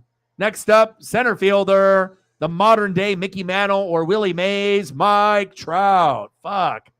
Well, just when I feel comfortable about things, and like I said at the earlier in the broadcast, I said, don't be surprised if you get a Trout or Ohtani homer or both. And Ohtani homered last night, and he homered again today, and he crushed both baseballs. I mean, it's not like it was kind of a homer. Yeah, it was a fucking homer. And hopefully we can not, have fucking Trout go homer and go yard here either. Wow. Chop foul. 1 ball, 2 strikes.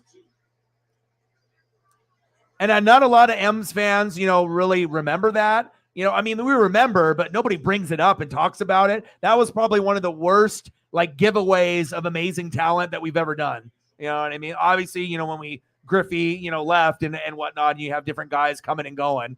Randy Johnson here, Expos, Mariners, and then him leaving. And I still love Randy, and I already knew Randy wasn't going to stay on the Mariners forever. And I kind of had a feeling that Griffey was going to play with the Reds. That was his dad's team. So I kind of knew shit was going to happen. But the Adam Jones thing is did they not recognize the talent? Did they not see it? I saw it and I was like, what are we doing? And then for him to be an all-star, awesome player, struck him out, got Trout. Woo! Let's go. Wow. He's got Trout struck out twice. Brian fucking woo! Let's go, Brian. Woo! Let's go. Nice job. I mean, after having an ERA of almost 30, what's his ERA now? 14. And he's got 6 Ks for one of our worst pitchers. Do we have the best pitching staff in the major leagues? I mean, if we have guys that are new, just finding themselves, and we can get a guy that can put up 6 Ks and start, obviously the Ohtani homer was bad, but to strike out Trout a couple times, it's pretty good. Pretty good, Brian. Woo! Let's go. Nice job. All right, at the end of the third, 3-2 M's. I knew this was going to be a good game too. Not that I thought that the Stanley Cup Game 4 was going to not be good. I had a feeling that could, be halfway decent as well, but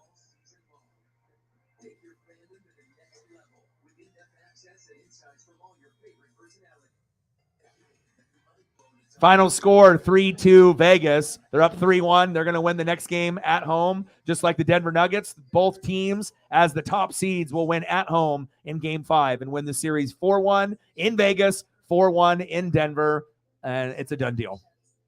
It's a done deal. All right, let's go to the top of the 4th. Nice job by Wu. Was not expecting him to have this many Ks, but it's good to see.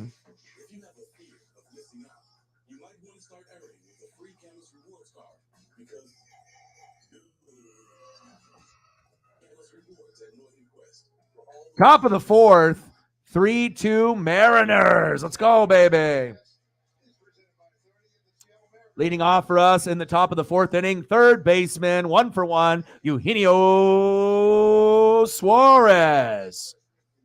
Batting second, making his major league debut in 2023, 1 bat ago, 0-for-1, second baseman, Dylan Moore. And batting third, left fielder, A.J. Pollock. And I don't know what Dylan will do, but it's just nice that he's back. Getting him and Munoz back is fire. We need to have as many options back, especially when we're a couple games below 500. Big facts.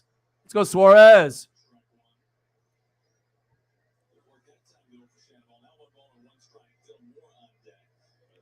Yeah. I mean, he can go yard at the lowest. It could be high and tight. It could be high and inside. It could be low and away. I mean, he can do it from everywhere. Popped up for Suarez. Oh, yes, it drops. Yes. You had 3 Angels go for it towards a little bit past first base, and it drops in for a bloop single, and all 3 Angel players are looking at each other like, what the fuck just happened? Yeah, I'll take that. That is baseball for you, baby. Next up, second baseman, Dylan Moore. Oh, my God. Veritek and low for a nobody. Ugh, wow.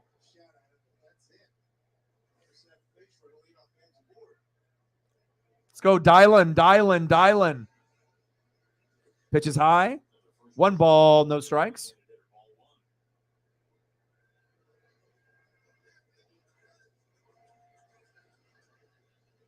My buddy, my Mariner buddies is like, fucking Ohtani. I was like, bro, you already know what it is. I mean, the guy's going to win the MVP this year. He's the best player, in the major leagues this season besides Luis Arias, for the Marlins, who's batting .402, 1 home run, 30 RBIs, 943 OPS. But, I mean, that's like some like Tony Gwynn shit, Ted Williams shit. And there's most teams in Major League Baseball don't even have a 300 hitter. How the hell do they have a 400 hitter? I hope he's not on drugs or like PEDs or steroids, but it's just it's a drastic difference between him and like everyone else in the league. And I remember at the beginning of the year when they started off, kind of hot, and normally the Marlins are like the last place in the division or second to last or maybe in the middle. And for them to be in second place in the division, obviously Luis is a big part of that. Got him. Bang! Dylan Moore, sit down. Damn it, Dylan. Dylan. No broken bat for you. Moore struck out looking. Next up, left fielder, A.J. Pollock. Top of the 4th, 3-2 Mariners. Runner at first, 1 away. Sandoval on the mound. He's on pitch 69. Pitch is high and outside. 1 ball, no strikes. I'll give the Angels proper love as well.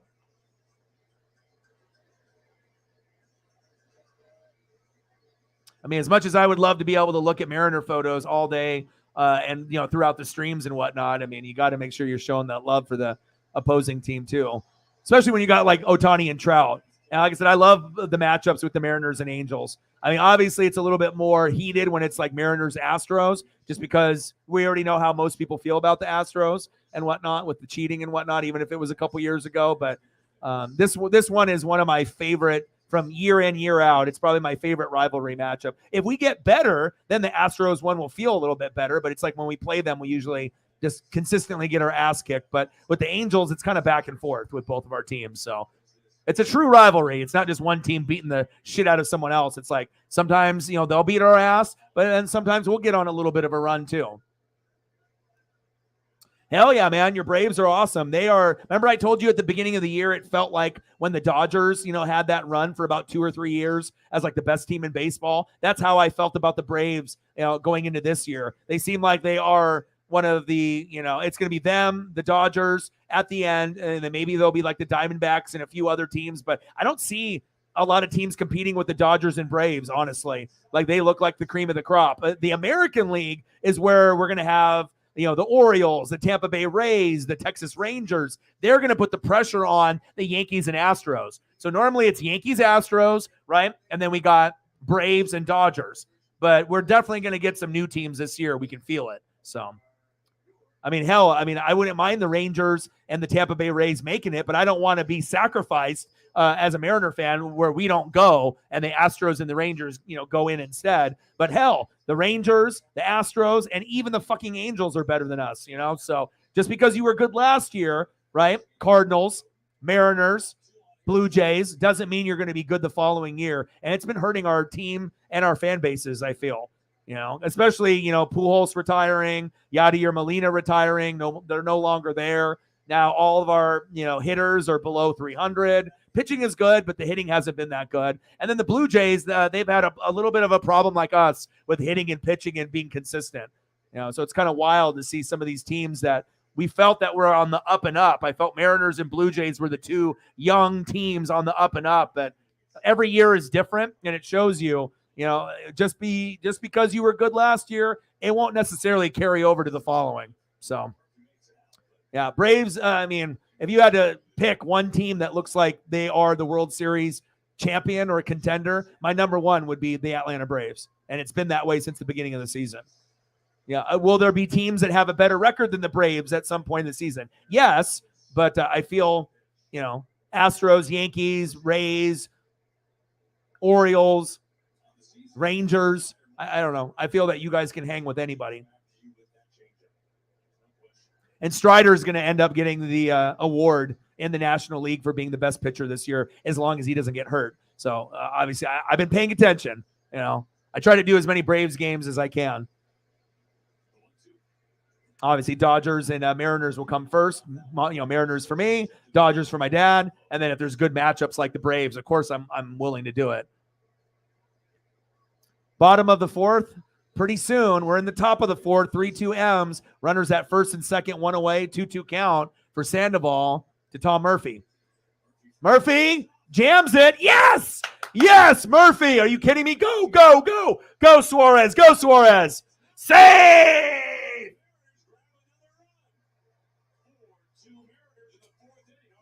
Yes! Let's go. 4-2 M's. You already know when you're getting hits out of guys that when Cal, Raleigh ain't playing, you got the backup catcher, in Tom Murphy, and he can jam it, but get a little blooper hit. Let's go. Nice RBI. Woo! Let's go, baby. Let's go. 4-2 Mariners. We need this, dude. After last night, we had a chance. I didn't expect Mike Ford to get a homer in the ninth like that. 4-2 Mariners. Let's go. You already know when you're getting hits. Normally, we don't ever get hits, right? We'll get like 5 hits or less. That's kind of like the Mariners' MO. Normally, not any home runs or very little, right? And for us to already have a homer, and we have 9 hits, we're not even in the fifth inning yet. That's exactly what we need to be competitive. But normally, we don't get results like this. So, Julio obviously has a homer. He's 2 for 2. JP's 1 for 2. France 1 for 2. Teoscar 1 for 2. Suarez 2 for 2. Pollock 1 for 2. Murphy 1 for 2, and Dylan Moore's first game of the year, he's 0 for 2. That's okay. And then Kelenick's 0 for 2, and he'll be able to get on base. So right up the middle, yeah, another hit. Get the fuck out of here. Let's go. Another run scored. J.P. Crawford. Woo! Let's go. Yes, sir. Julio, you're gonna get it next, baby. J.P. 5-2 Mariners. And this is why I do the Mariner game instead of the Stanley Cup for this particular matchup, because we needed payback from yesterday, baby. Yeah. I mean, everyone will get on base. Dylan Moore, I would hope he would end up getting on there, and Kelenic will end up getting at least a hit tonight. Let's go. Hell yeah. 5-2 Mariners. Woo! How many hits is that? 10? Holy shit. Let's go. Next up, center fielder, Julio Rodriguez. Let's go, J-Rod. You already went yard earlier today. Let's do it twice. Let's be electric, baby. Come on, Julio. Man, let's fucking go. Woo! I was a little nervous with Woo, but again, I wore the J-Rod shirt. I haven't worn it in a long time. And I was like, J-Rod show, why not? We already got our ass kicked yesterday. We made a little bit of a rally, lost by a run. It's never easy when you play a rival in the division. 2 for 2, single 2-run home run. And Julio has been getting hot in the last 15, 16 games, but it's like when you win Rookie of the Year, you're kind of hope that he is at 280 or 300 or 320, but it's been a struggle overall. And also, he's doesn't have a whole lot of patience in the box yet. He's only in his second year. He loves swinging on the first 2 pitches, regardless if it's strikes or not. And I know pitchers have watched film on him, so they know that he loves swinging on a first pitch strike. So, pitchers bait him, on some that are questionable, that are out of the zone. And, of course, he chases and gets down 0-2 or, something like that. And then all of a sudden it's a pop-up, it's a ground out. You're hurting the team. But now he's starting to understand that I'm still going to swing hard on some of those first pitch strikes, but he's kind of calmed down a little bit on it, and he's starting to get a little bit better results now. 249 average, 12 homers, 36 ribbies. That average is definitely 50 points lower than it should be, but hell, once we get to the All-Star break, hopefully, he'll be able to pick it up. And I still think Julio is one of the, top 25 players, in the league. Obviously, last year he was playing like one of the top 10 or top 15 as a rookie, but he's got a long ways to go, but he still has potential to get 20 to 40 homers every year.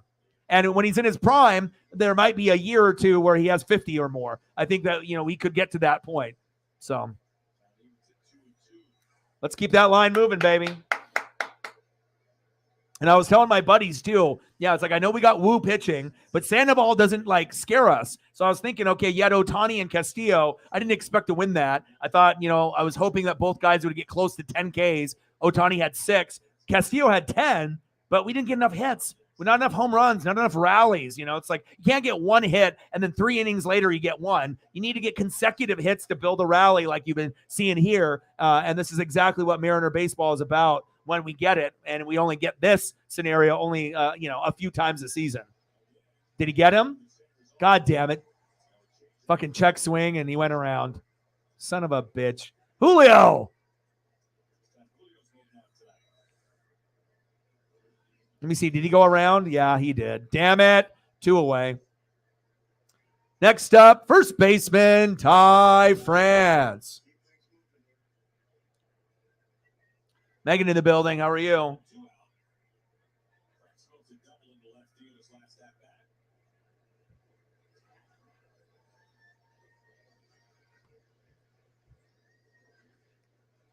Pitch inside. For a strike from Sandoval. 1 for 2 for Ty France so far today.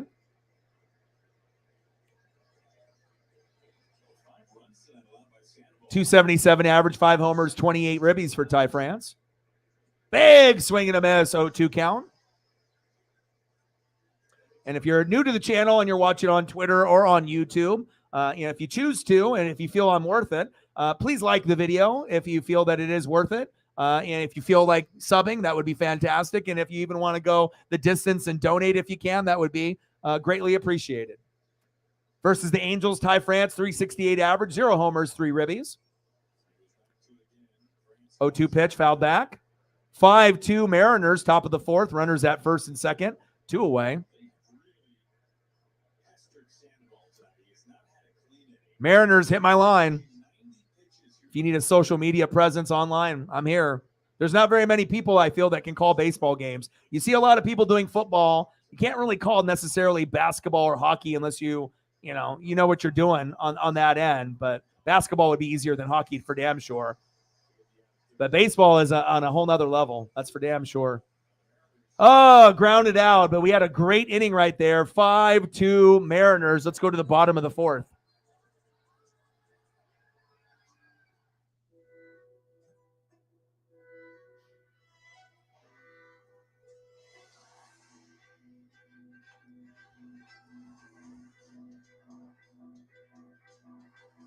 Anything that you want to see photo-wise reflect for your dono?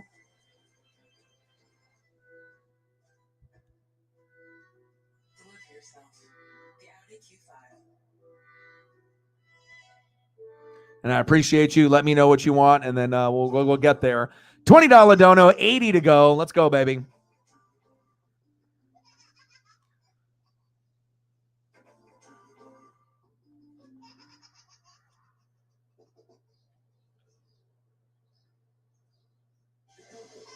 All right, we're going to the bottom of the 4th inning. Mariners up 5-2. What an amazing inning for us. Amazing 2 innings for us, actually. Leading off in the bottom of the 4th inning for the Angels. 0 for 1. Third baseman, Anthony Rendon. Batting second this inning, 0 for 0 with a base on ball. Catcher, Matt Hayes. And batting third, 0 for 1 with a K, second baseman, Brandon Drury. Let's go.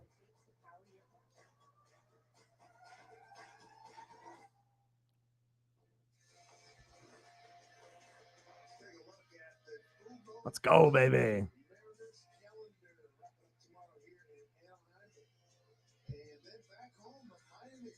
Marlins.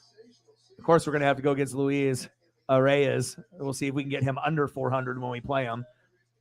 I imagine Preston will probably be up there Monday, Tuesday, Wednesday. I mean, when the Marlins come to Seattle, he usually goes. He went to like 20 games last year. You know, he went to like San Francisco. He went to Oakland, Seattle, Miami. He did definitely. He road tripped and he went to quite a few games. All right, 5-2, bottom of the fourth. Let's go, Woo. Rendon in the box. Pitches high, 2 balls, no strikes.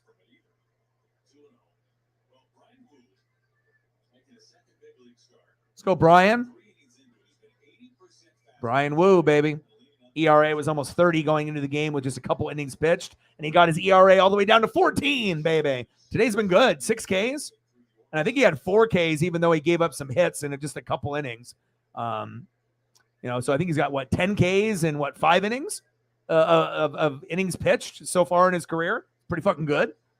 Oh, pitches inside. Almost hit Rendon. And if this guy can turn into something, you know, then that's another guy that can compete with like maybe Marco Gonzalez for the 5 spot. So it's kind of nice to be able to see guys that you have no expectations whatsoever, you know, kind of, you know, do well. You know, it's good for him and good for the team. Good for his confidence. Popped up to Julio, 1 away. Rendon, sit time. Let's go. Let's go, Woo.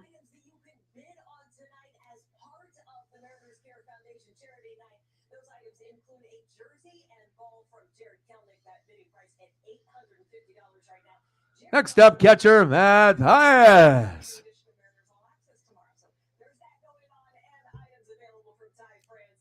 All right. Jameson or someone that's in the building, you know, that's one of the regulars. If you want to help me out for the donos, I need to have someone in here kind of handling that since Sarah is on vacation. And she'll be in the streams, but she's going to be in and out, you know, obviously the next 10 days or so. So I'm definitely going to need someone that can be consistent, that can help me out throughout the streams. So if you're going to dip out and go for a walk, maybe we can get Jameson to be able to help out with that. Or someone that's going to be able to be here for the rest of the stream. 274 average for Matt, 3 home runs and 15 ribbies so far this season. Bottom of the fourth, 5-2 Mariners.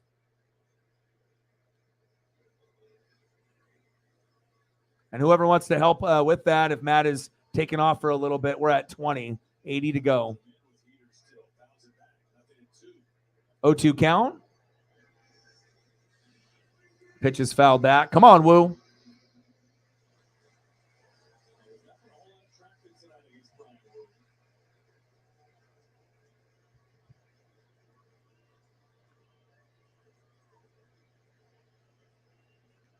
Oh, 2 pitch to Woo. Got him. Let's go. Brian. Woo. Let's go. How many Ks is that? 7? Get the fuck out of here. Brian. Woo. Let's go. That's a good sign, man. When you got someone that you just like got ripped apart first start, and then you get this type of effort in his second opportunity. Okay, I'll take it. I mean, like I said, we got one of the best pitching staffs in Major League Baseball. I feel top 5, you know, from starters 1 through 5. But then if we got a guy like this that can turn it around and, you know, compete like with Marco for that 5 spot, I mean, I don't know how many pitchers we're going to have that can be like this. The only garbage one we have this year really is Flexen. He's kind of like the new Marco. When Marco was at one point back in the day when we were terrible, Marco Gonzalez was like our best pitcher. And that kind of shows you where we were and where we are now. So, all right, appreciate that. Yeah, because like Sarah's only going to be able to be in the streams like 30 minutes to an hour probably each day. Some days she may not be able to be in there. I mean, I want her to be able to do her like vacation and whatnot, but also I wasn't expecting her to be gone for like 10 days. That's like a big chunk of my month, you know. Popped up. Got him. But I figure between you, Jameson, Matt, Elliot, and others, you know, Megan, you know, we should be able to have at least somebody help out with that. So I appreciate that. All right, end of the 4th inning, 5-2 Mariners, baby. Fucking Brian Woo, dude. Let's go. Nice job, Brian.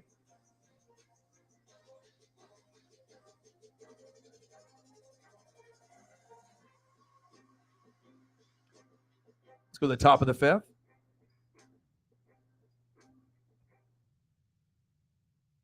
Father's Day is almost here, and Dick's Sporting Goods has gifts for every dad. Like golf clubs from TaylorMade, Callaway, Titleist, and Kay Adams, I will not go to Dick's Sporting Goods because you told me to. No thanks. Leading off for the Mariners in the top of the fifth inning. 1 for 2 with an RBI and a K. DHing tonight for the Mariners, Teoscar Hernandez. Batting second in the inning, 0 for 2 with a K. Right fielder, the X factor for the Mariners this year, Jarred Kelenic. And batting third, 2 for 2 with a run, third baseman, Eugenio Suarez. Let's go, baby.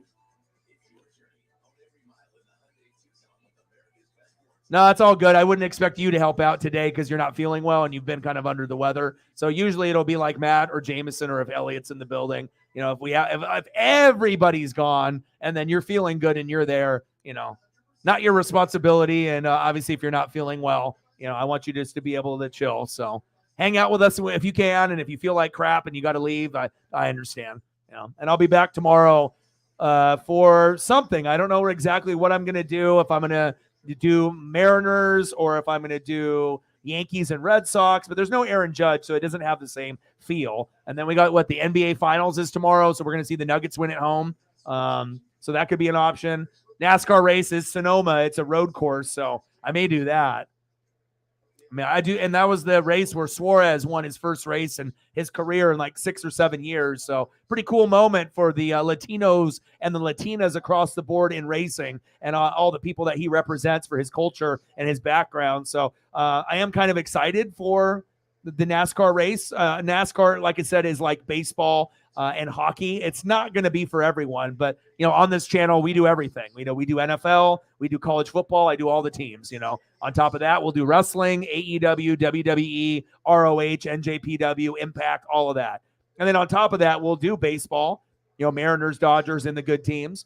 And then we do NASCAR and we do NBA, we do March Madness, we'll do UFC, we do boxing. So really there's nothing that we don't touch on. So just trying to be able to find the right events where we might be able to have a decent turnout. And obviously trying to get to a dono goal since this is my full-time job and I obviously do this full-time. Sandoval starting to lose control, 84 pitches in, 2-2 count, 5-2 Mariners in the top of the fifth. I'm telling you, like I told you, go back and start watching, you know, some of those old school things, you know, old school movie, old school cartoon, you know, trying to find one of those old school toys or pieces of memorabilia that you had when you were a kid. You'd be really surprised. Like for me, I've been watching late last night. I've been watching Teenage Mutant Ninja Turtles season 1, episode 1 through 5 from 1987. I was 5, and that's my shit. Like I love G.I. Joe, Real American Hero, the cartoon from the 80s. Big swing and a miss, got him. I love Transformers in the 80s, 1984, 85, and then obviously with the Turtles. So when I can watch those 3, I usually try to watch an episode a night, but sometimes I'll watch more than one. You know, I can still do like my Simpsons, King of the Hill, you know, South Park, Bob's Burgers vibe, you know, for stuff now. But I like watching the old school stuff. And obviously I love collectibles. And, you know, I got a lot of it on my desk here right now, too. Big fan of wrestling figures from back in the 80s and 90s. Big swing and a miss. Come on, Kelenic. Let's go, Jared.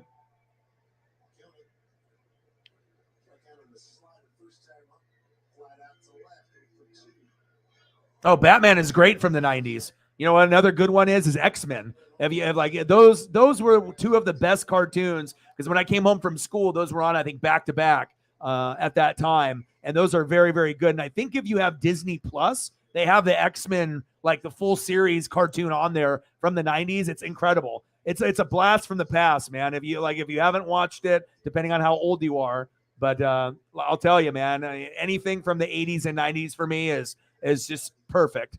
I mean, you're depressed, you have anxiety, you know, you have OCD, you just feel like shit, whatever it is, you know, you go back and watch something from your childhood, you'll definitely feel better.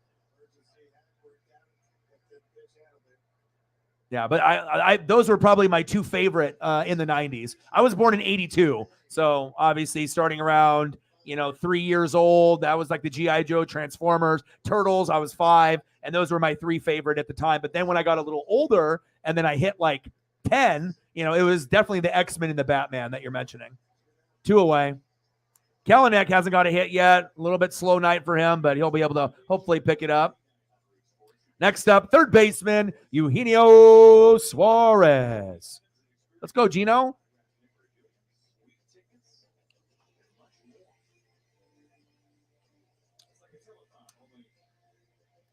I think I got a old school movie that I need to watch that I haven't watched, but Big Trouble in Little China. There's just certain movies from the 80s and 90s that never get old to me. And if I haven't seen it in a minute,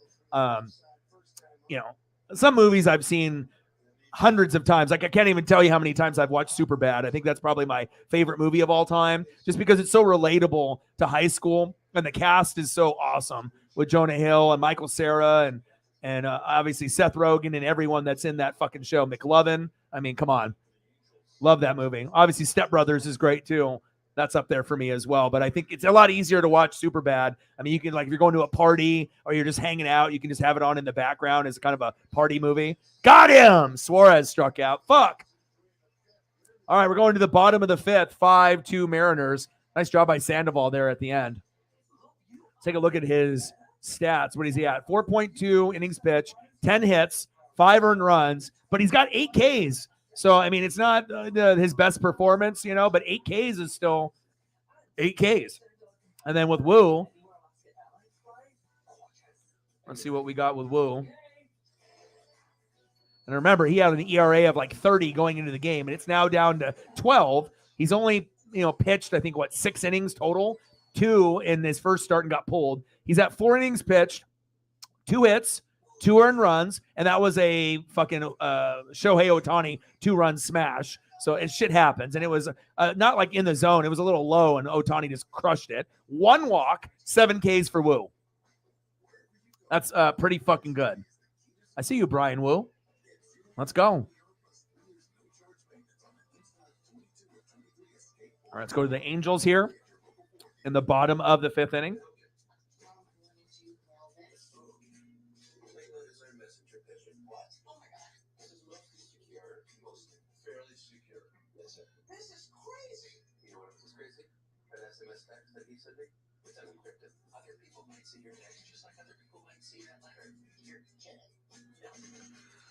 All right, due up for the Angels in the bottom of the 5th inning, 0 for 1 with a K. Right fielder, Hunter Renfroe. Batting second this inning, 0 for 1 with a K. First baseman, Gio Urshela. And batting third, 1 for 1 with a run, shortstop, Zach Neto. Let's go. Let's go. Oh, Superbad is so good. Good Boys is kind of like the Superbad of junior high, where it has a really good cast of, individuals that shows you like how cruel kids can be from high school. Kind of, you can see kind of like the slang and the verbiage that's going on with kids at that time. But those are 2 really good movies to watch. And a lot of people, well, for you live in Australia, so it may not make as much sense with some of the like kind of hidden things that are in the movie based on what it's like to be in an American junior high or American high school. But, Superbad is fucking incredible. It's all about McLovin. McLovin. I know Elliot loves that movie too. Top of the 5th. No. Bottom of the 5th. 5-2 Mariners. Wu's at 69 pitches, and he's doing great. 7 Ks. I couldn't even dream that he would be able to do something like this. I thought best case scenario for Wu, he doesn't get pulled, and I hope that he gets to like 3 or 4 Ks. I wasn't really expecting anything, so. Chopper. Oh, JP couldn't get it. Had an error yesterday. Come on, JP. Uh-oh, hopefully he's okay. He's kind of getting up a little slow. Renfroe. I see you. Urshela. I see you. Come on, JP. He's I don't know. Hopefully he's okay. He's been diving to the ground quite a bit. Looks like his shin. He's got shin splints like me. And shin splints don't feel good. Strikeouts. That's what they call strikeouts in baseball, Ks.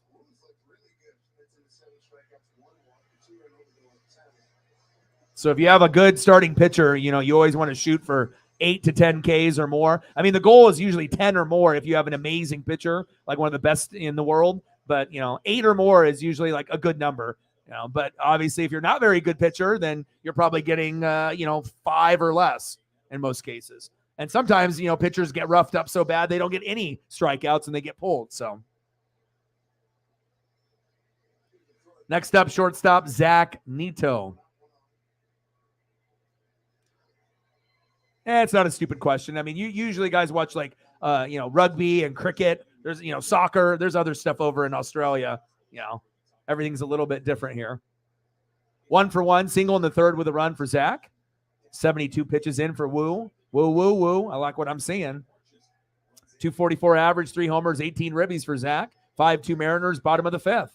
Runner at first, 1 away.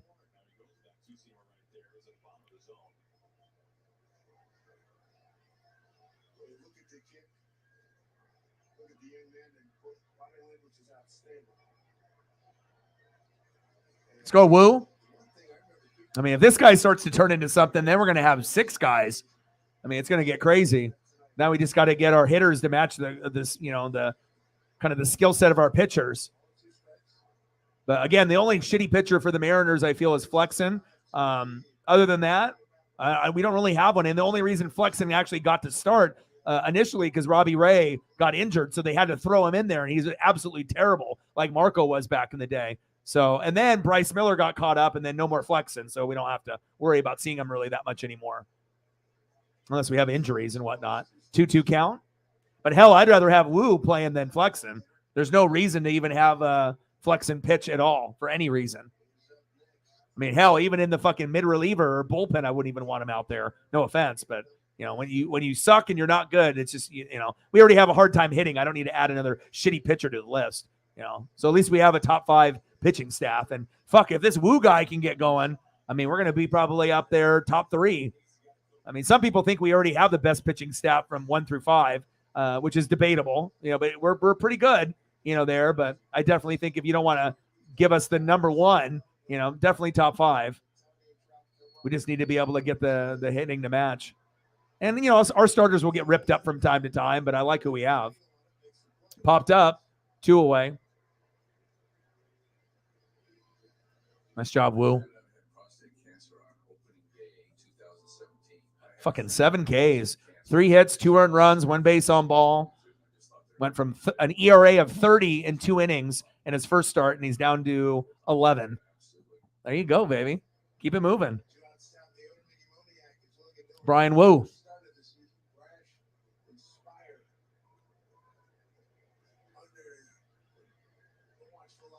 $20. Let's get to a hundo. Big swing and a miss. 0-1 count.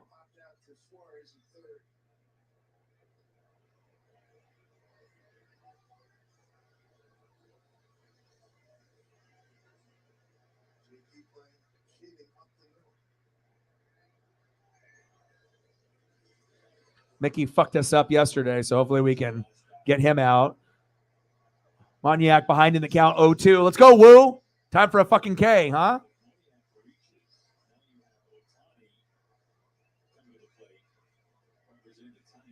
Let's go, Brian. Woo his ass.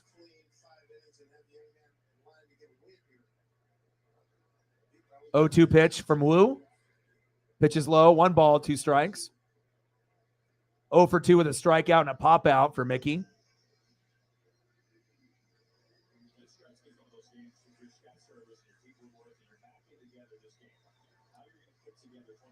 You haven't really missed too much.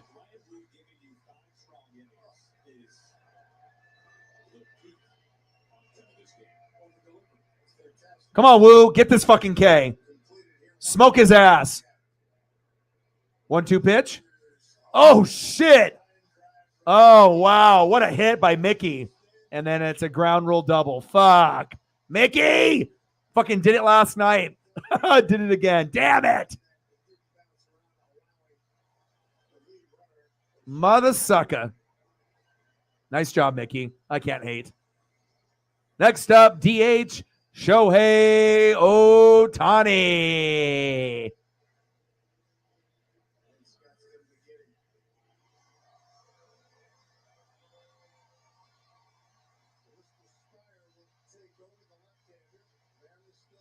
They going to pull him?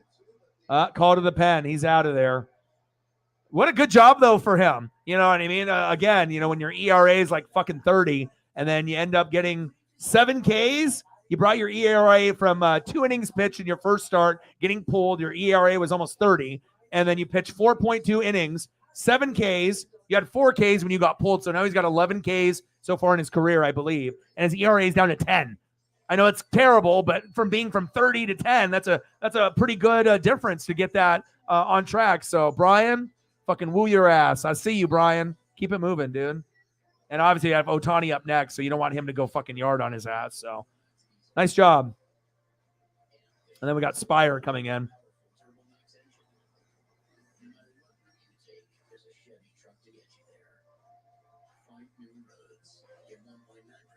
Yeah, you should tell Megan the story. She'll get jealous. Pretty incredible story.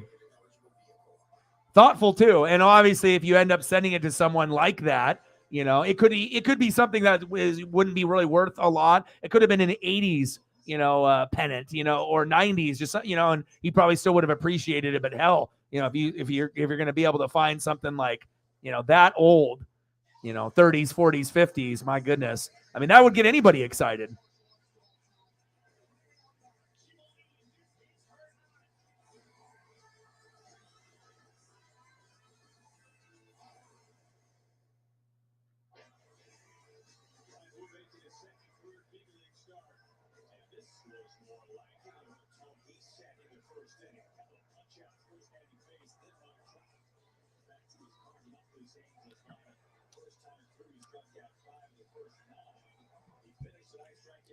So I assume you sent it to the Seahawks building.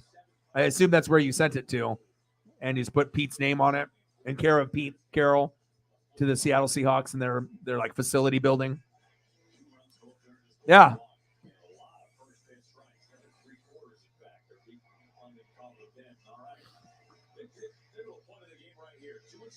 Dude, that's awesome.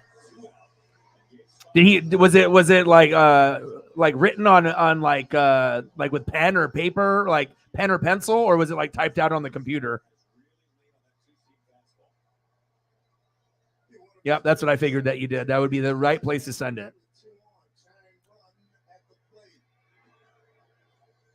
Like I remember like when Beckett's were around when I was a kid, I would write to like every team when I was like 10. Like I would look in the back and I'd be like, oh, I'm your favorite team, Minnesota Timberwolves. Oh, Clippers, you're my favorite team. And I would just see like what they would send me, like, you know, pocket schedules, you know, bumper stickers, photos, autographs. And the coolest thing that I ever got from actually doing that for a couple years, I didn't do too many of the baseball because obviously I was Mariners and I was really into basketball back then. I'm trying to remember if I did it for football, but primarily it was for basketball in the early 90s. You know, like 90 to 92, right in that like Lakers Jordan era. And the coolest thing that I ended up getting was a certified like PSA legit Karl Malone autograph photo. And I lost it for like 10 years and I just found it. My dad found it at his house in a box. I thought someone stole it from me, but I got some really cool like pocket schedules from like the Charlotte Hornets, you know, some cool bumper stickers that are actually worth a lot of money. You know, they have one with the Lakers, Too Legit to Quit, based off like MC Hammer, you know, and it's got like the Too Legit to Quit, everything on it. I mean, they did a lot of that kind of stuff. And on the back of certain ones with like the Bulls, it's got like certain restaurants with the coupons on it. You know, I always like that old school kind of memorabilia, no matter if it's a pocket schedule or a bumper sticker or photo, stuff like that was typed. And he signed an ink over his printed name. Oh, cool.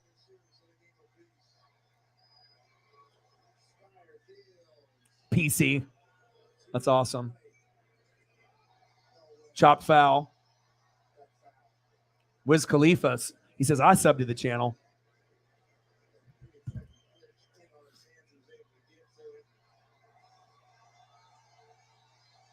All right, we're in the bottom of the 5th inning. 5-2 Mariners. Shohei Ohtani, 297 average with runners in scoring position. 3 homers, 22 ribbies. He already went yard on us today. Runners at second and third with 2 outs. Full count. 3-2 pitch. Popped up. Run. Oh, someone got a souvenir. Wow.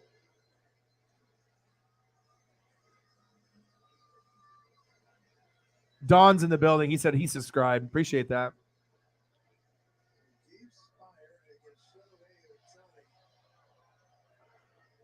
I definitely feel I give a different type of broadcast, to baseball compared to most. Got him! Shohei's like, no. That was outside. Wow. Angel fans are booing. Rung him up. Looked like it was a little outside, but Spire got him. We needed that. Bang, baby. Ohtani struck out looking. And honestly, even as a Mariner fan, that wasn't a strike.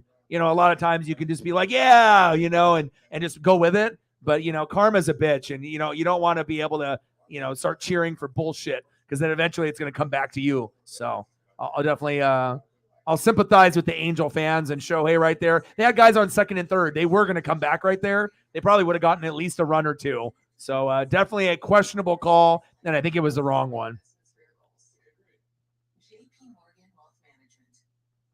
Well, at least we don't let him rip us up. Outcomes for me has answers. Our oncologist approved, easy to use app will help you take control of your cancer. All right, the end of the 5th inning. It's 5-2 M's. Let's go to the top of the 6th. And access to expert advice. 1 in 4 recently diagnosed breast cancer patients lose outcomes from it. And if there's anything that you want to see reflect, I got you for your $20 dono. We got 80 to go. Yes, we did. Yeah. But like I said, it's really easy to be like kind of negative and then just kind of hop on like, the bullshit call and act like everything is okay. But it's always better to be kind of honest, and you just want things to be called fairly. Because if they're going to call it like that for us, we want to be able to see what they're going to call for them. And I know we got a good lead right now, 5-2, but I mean, I've seen these leads like this for the Mariners all the time. And all of a sudden, when we get to like the last 2 innings, and then we end up losing the game 6-5. So I'm not going to, I'm not going to hold my breath. It's not over yet. So.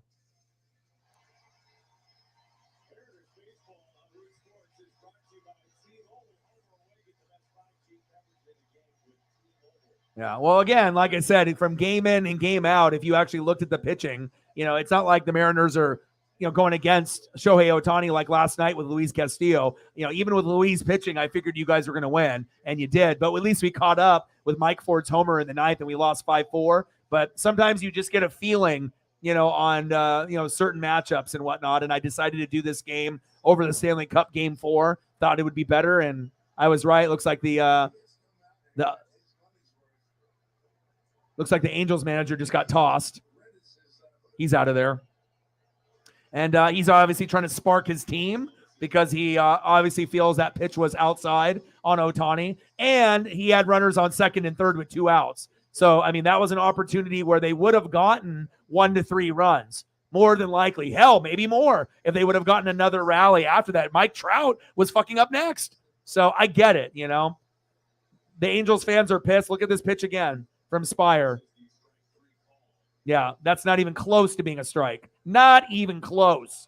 It's funny because, where he positions the baseball and then where you see the ball in the zone was completely off. Like the pitch is like right here, and then it shows it like on the screen with the little circle like right there. It was like a foot off. I feel bad, but again, they beat us last night, so we'll see how it continues. But that's the first shitty pitch I've seen the ump call for either team. So, some umps do like 5 or 6 or 7 or 8 a game where you're like, what are we looking at? Like the strike zone is nowhere near what it looks like on TV. So every ump is different. So, oh, seriously, I think he did.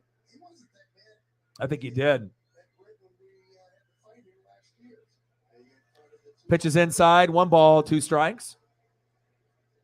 Come on, Dylan. Let's get your first hit back. This is your debut game. Let's go 1 for 3, man. 0 for 2 with a K. Come on, Dylan. Dialing. Pitches outside. 2 balls, 2 strikes. And Dylan can steal bases, so it kind of gives you that Sam Haggerty kind of vibe where you're not going to get a whole lot offensively, but if you can get them on base, they can move guys over and they can steal bases and get into runners in scoring position. So I feel like Dylan Moore and Sam Haggerty, they're not the same type of player, but they are similar.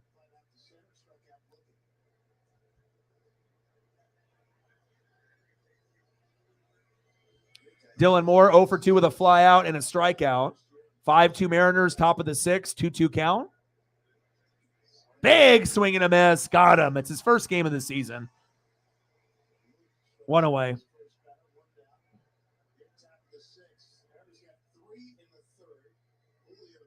Next up, left fielder A.J. Pollock. And they usually have him in the rotation as a DH, but every once in a while they'll put him in, to give someone else a day off or move a guy over.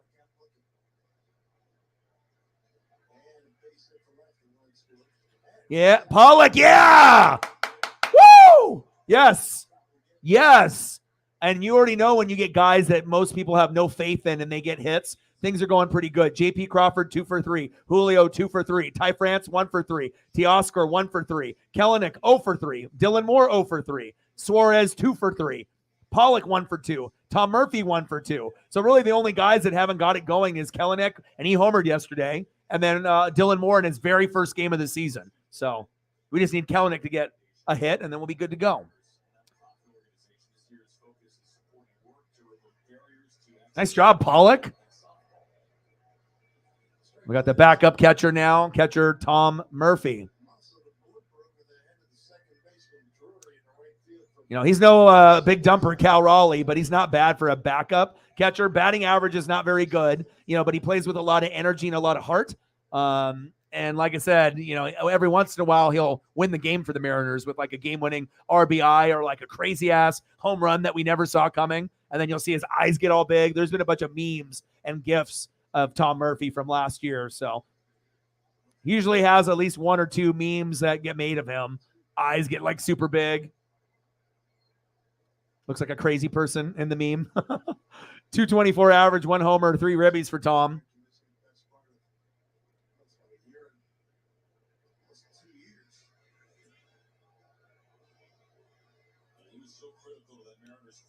Pitches outside, 1 ball, 2 strikes. Yeah, he's kind of like, a lot of the guys, like Jose Caballero, Colton Wong, Dylan Moore, Taylor Trammell. It's like, you're not really going to get a lot. Pollock, you're going to get hits and home runs very far and few between. But every once in a while, you'll get a guy that'll surprise the shit out of you. And he actually ends up, starting a rally or doing something out of character. Throw to first. 5-2 Mariners, top of the 6th, 1 out, 1 away, 2-2 count to Tom Murphy. Let's go, Tom.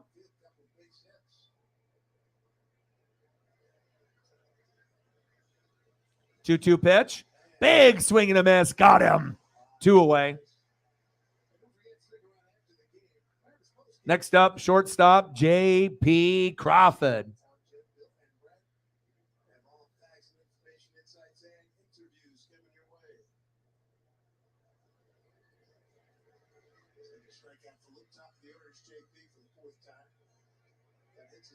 Come on, JP.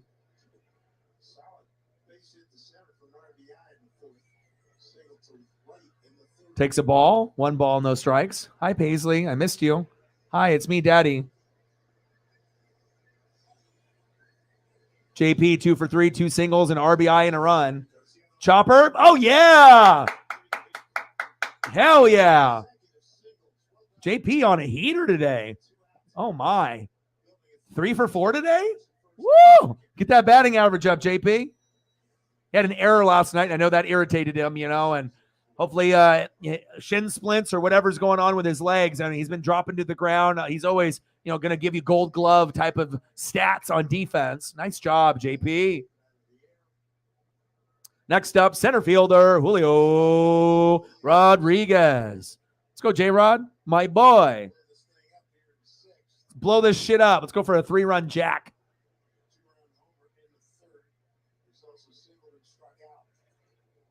First pitch. Of course, he swung on it. Chopped it foul. Candace in the building. How are you?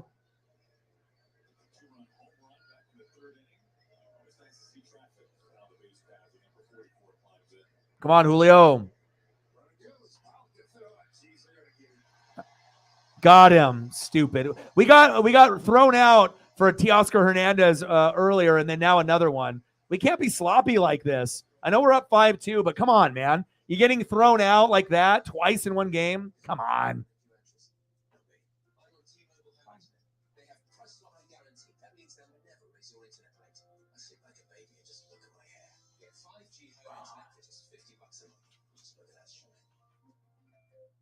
What if a mouse could change the world?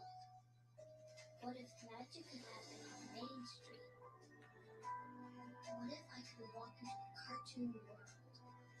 If I come here to save the day and become a hero myself? What if stars New surprises await the Disney 100 celebration. Only at the Disneyland Resort. Take the wheel, take it to the hills, and zero turn your way to greatness. Paisley Pup misses her daddy. Of the Ultimate Series. All right, let's go to the bottom of the 6th inning.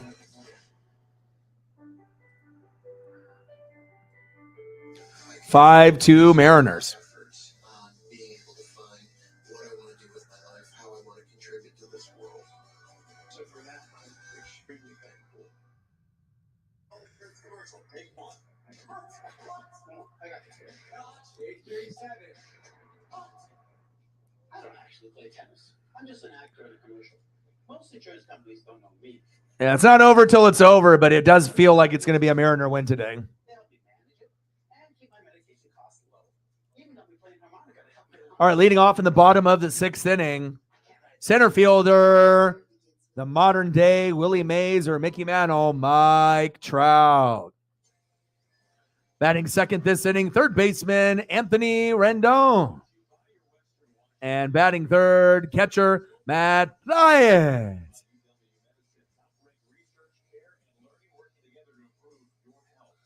And we got Topa coming in now. We had Wu, Spire, and now Topa.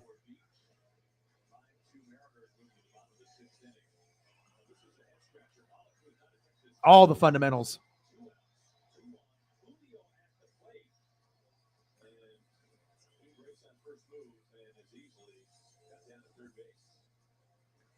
It's like, why are you having Pollock run? Motherfucker's slow as shit. That's like telling fucking like Ty France or Cal Raleigh to steal a base. These guys are like, they don't call him the big dumper for no reason. Like, you're not, like, why are you stealing bases? You steal bases with guy like Sam Haggerty and Dylan Moore and Julio, J.P. Crawford, not the bigger guys. Why are we stealing or trying to steal with Teoscar and A.J. Pollock? Dumb. Thank God we're up 5-2. I'd be going livid right now.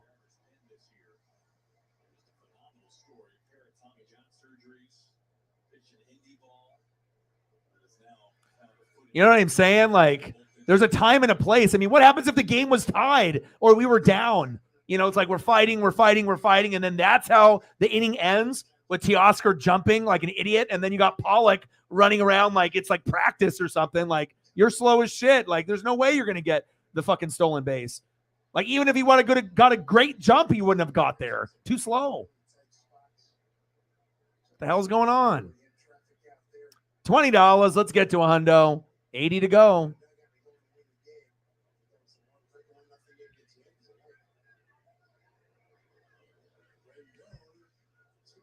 Bottom of the 6th, 5-2 Mariners. One out, nobody on. 2-1 count to Rendon. 281 average, 1 homer, 20 ribbies. Gino! Got him! What a throw by Gino at third. Woo, baby. Oh, yeah. Oh, yeah. Oh, my. He slipped. And he still got that throw. Nice job, Gino.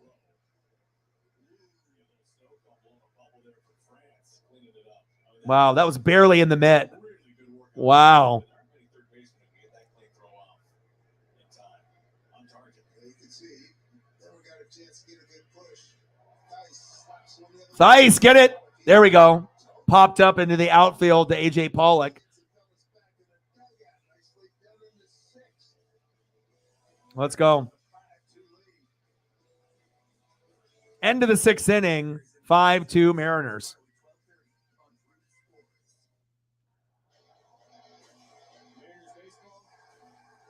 All right, let's go to the top of the 7th.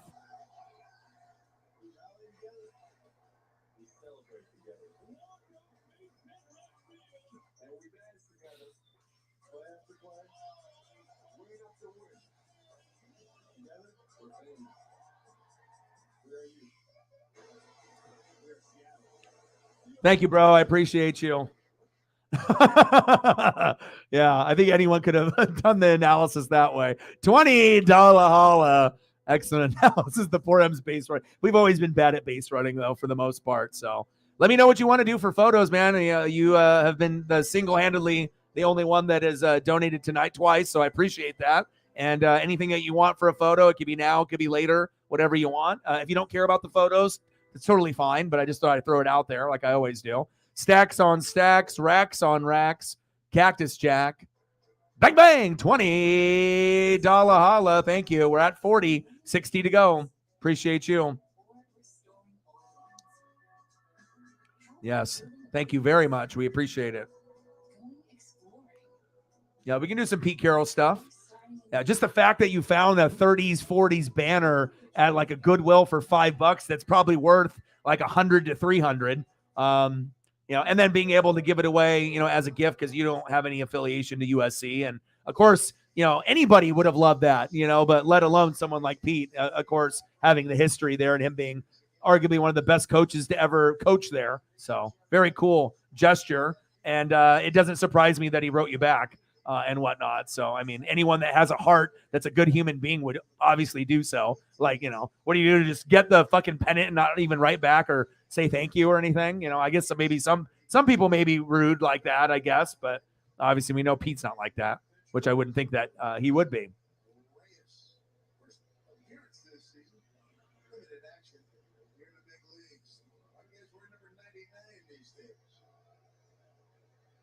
$40. Let's get to a hundo.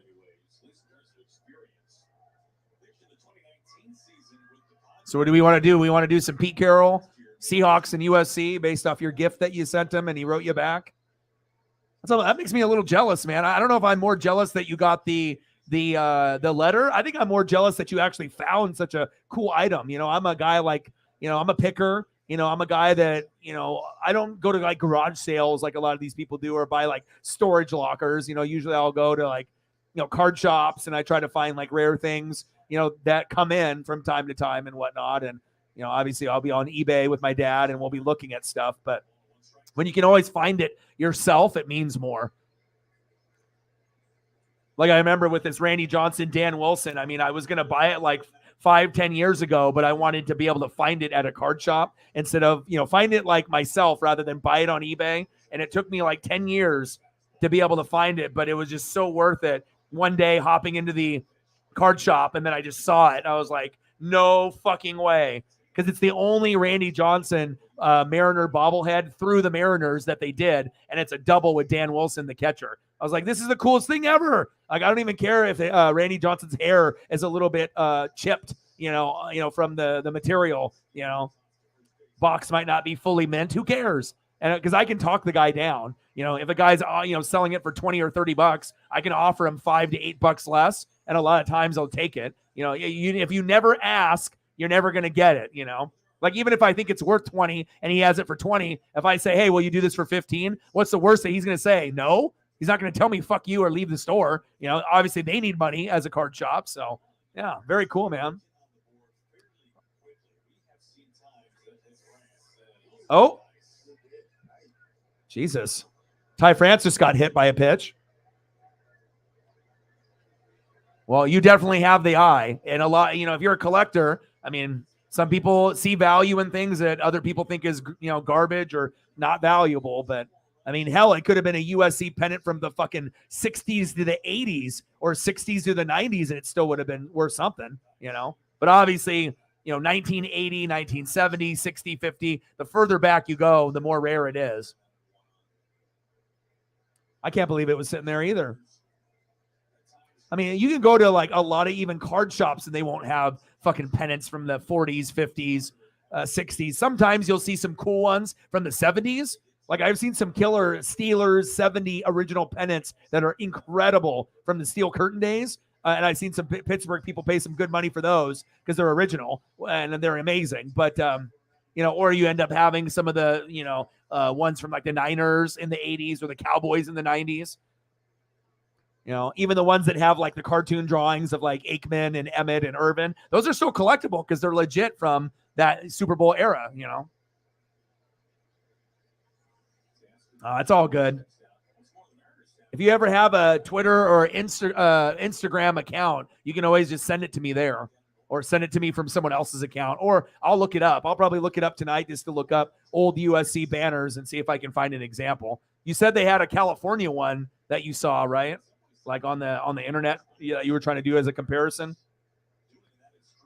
Top of the 7th, Mariners 5, Angels 2. 1 out, runner at first. 1-2 count from Reyes. Teoscar 242 average, 10 homers, 33 ribbies so far this season. And Teoscar is DHing for us tonight. We got 3 guys with 10 homers or more: Teoscar, Kelenic, and Julio. And hopefully we can get Cal and Suarez up there too. UC Berkeley rectangle, not a pennant shape. Even cooler. Even cooler.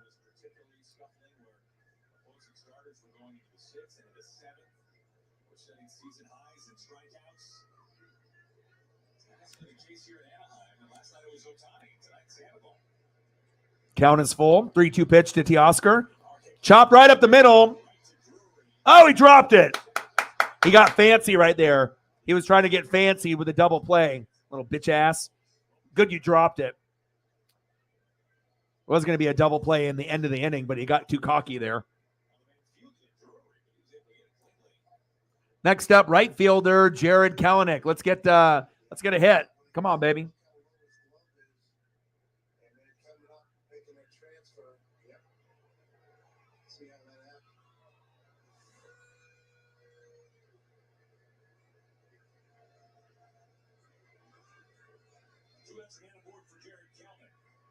Let's go, Jared.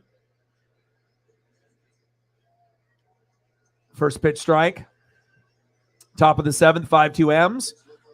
And again, when we can end up getting hits and runs early, it definitely helps. But in this game, we got 12 fucking hits. Most games for the Mariners, we get 5 hits or less. So this is definitely a great sign. Not over yet, but it definitely feels like we're going to get payback from last night. Big swing and a miss. 0-2 count. Come on, Jared.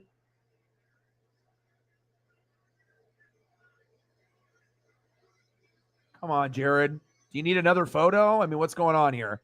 Do you need some more swagger? Do you need a bump and swagger, Jared?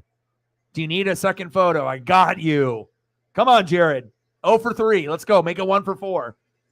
Pitches outside. 1 ball, 2 strikes. Do you need a third photo? Come on, baby.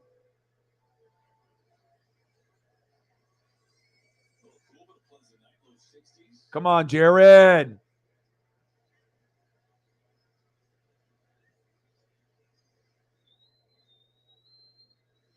Pitches inside. 2 balls, 2 strikes.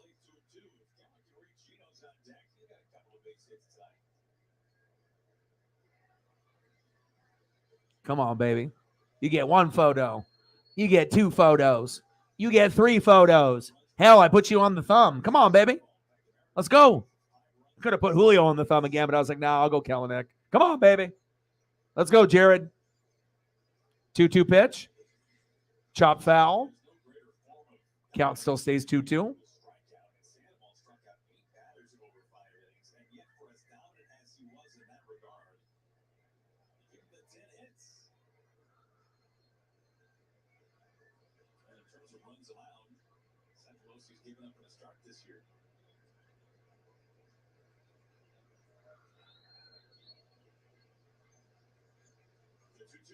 Two pitch, chop foul. He's working the count.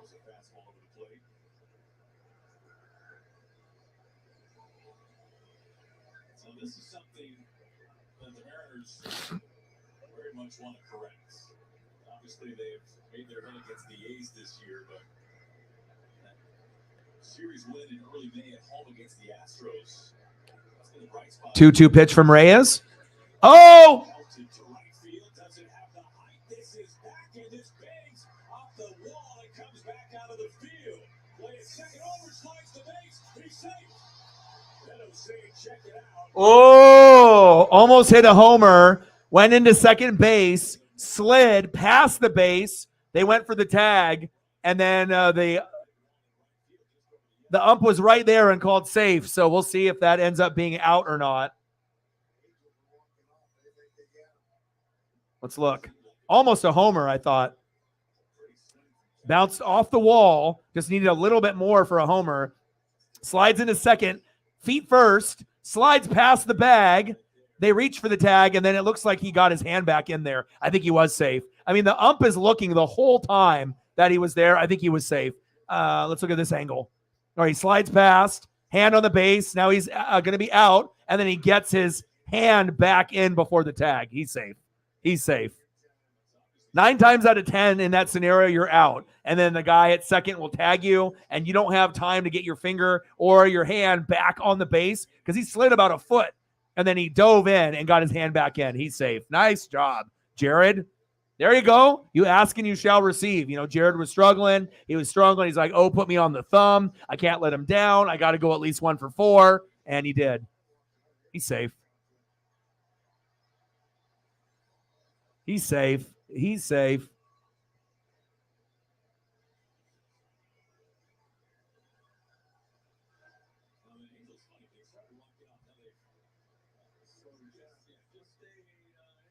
Woo! I mean, when you slide past the bag, you know, either going head first or you know, sliding with your legs. I mean, when you go off the bag that much, I mean, what are the chances of coming back and being safe after that? Like 1 time out of like 100? You know what I mean? Like most of the time, you just don't get there.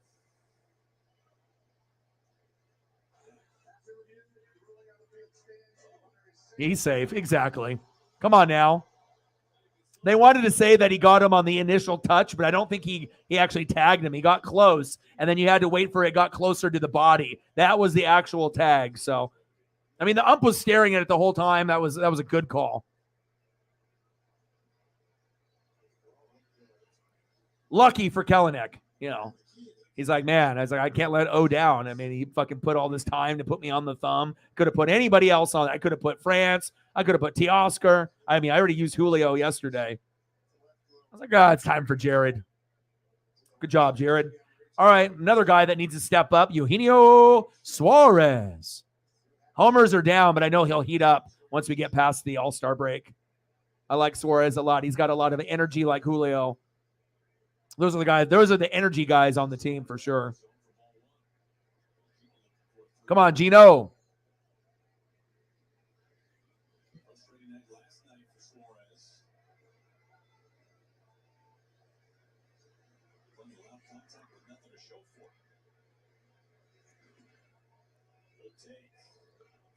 Pitch is low. 2 balls, no strikes, and we'll get some Pete Carroll up for the 2 of you here once we go to a commercial break.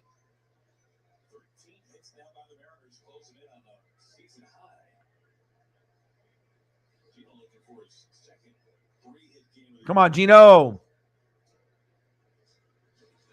Gino. Yes. Yes. RBI, baby. RBI. Yeah. Oh, not yet, but we're getting there. Yeah. 6-2. Mariners. Woo. Yes, sir. Yes, sir. Yes, sir. It's our night, baby. It's our night. Hell yeah, Gino. My boy. Maybe we can get Dylan Moore. If we get Dylan Moore with a hit, then everyone on the team will have gotten at least a hit. I mean, shit, even if we have to do it based off cracked bat, we'll take it. Nice job. Nice RBI.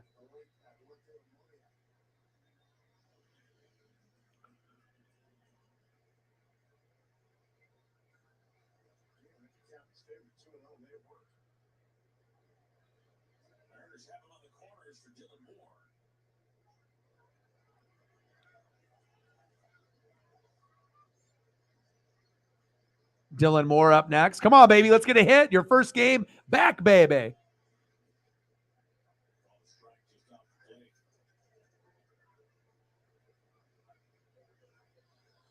0-1 count.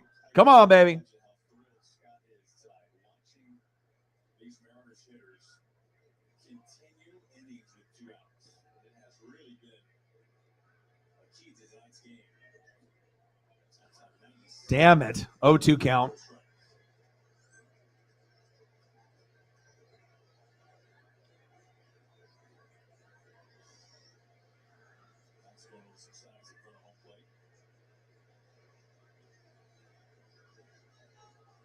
Not only with 2 outs, not only that, but stringing together hits. Not something we're used to seeing the Mariners do.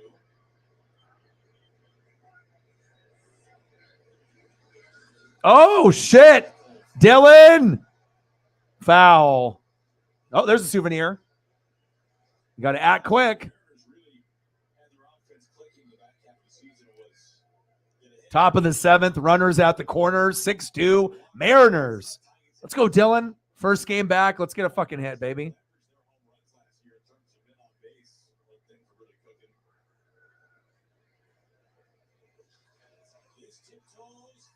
Foul. Damn it. That would have been a great hit. He's fighting.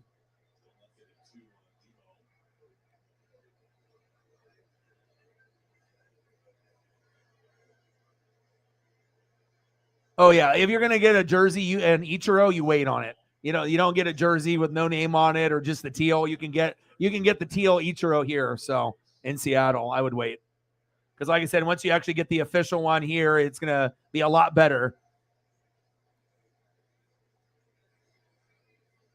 Like I still got to up my collection. Like I don't, like I said, at one point I was going to get like a rare, like all-star black Ichiro jersey, but I didn't win the bin on it. But you know, I don't have an Ichiro yet. I don't have a Randy Johnson yet. And I don't have an Edgar Martinez yet. I got a bunch of Griffeys and I got the Julio, but I still need to get Edgar, Randy Johnson, and then Ichiro. Those will be the ones, you know, due up next in the collection at some point.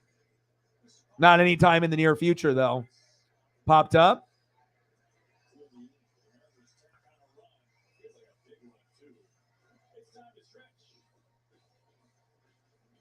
Seventh inning stretch.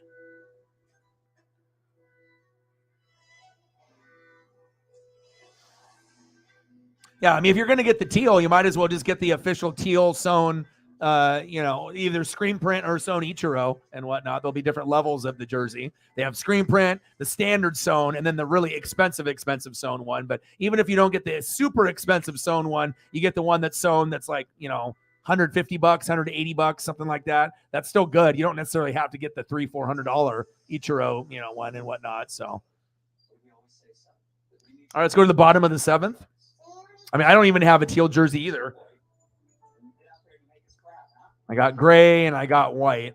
I don't have any of the blue Mariner jerseys either. So at some point I got to get a blue one, you know, and then I got to get a teal one. But again, I probably would rather go with some of the old school ones first before I get anybody else. So Abraham Toro, what a name. Yeah. Yeah, he was kind of hit or miss. Sometimes he did good, and sometimes he was absolutely terrible. Runners in scoring position. Yeah, sometimes you can just find that one little thing that you're good at, you know, in like a situational baseball type of player. Yeah. Well, you should have consulted your boy before you made the bet. I could have told you.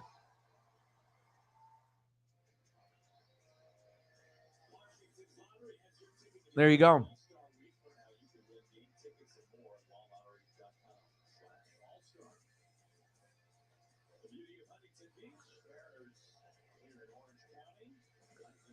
Next up for the Angels in the bottom of the 7th inning, 0 for 2 with a K, Brandon Drury.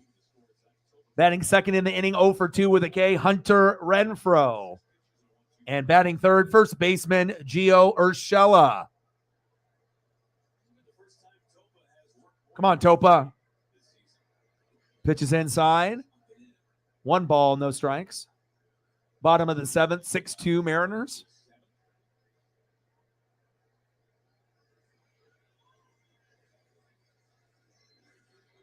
Ooh.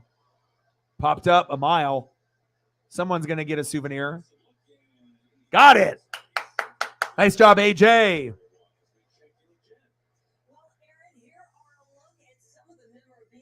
Next up, right fielder Hunter Renfroe. Oh, Julio, JP Crawford. Holy shit. Julio signed jersey, bat, and ball. $2,500 and $2,550. JP Crawford, $1,250 for the signed jersey and baseball. Castillo, jersey and baseball. Wow, but it's for charity, so I get it. And I got some photos here ready for you guys.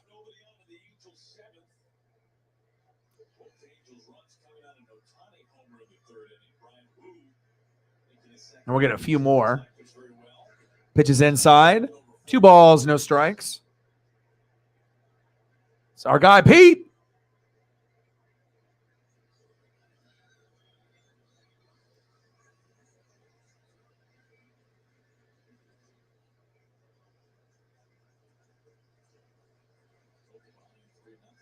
Behind in the count, 3-0 from Topa.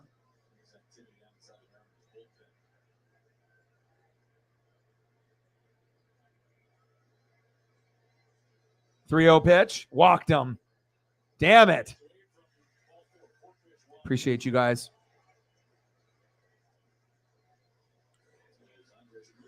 Munoz is out there warming up. Get his ass in there immediately.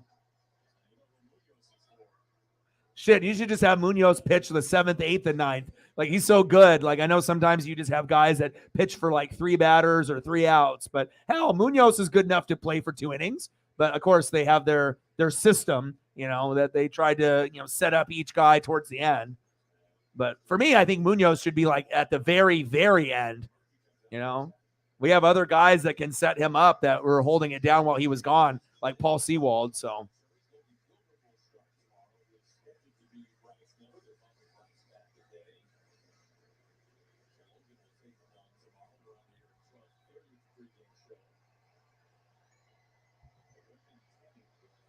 One for 2 with a single in the 5th. Mariners 6, Angels 2, bottom of the 7th. Runner at first, 1 away, 1-0 pitch. Right down the middle. He takes a strike.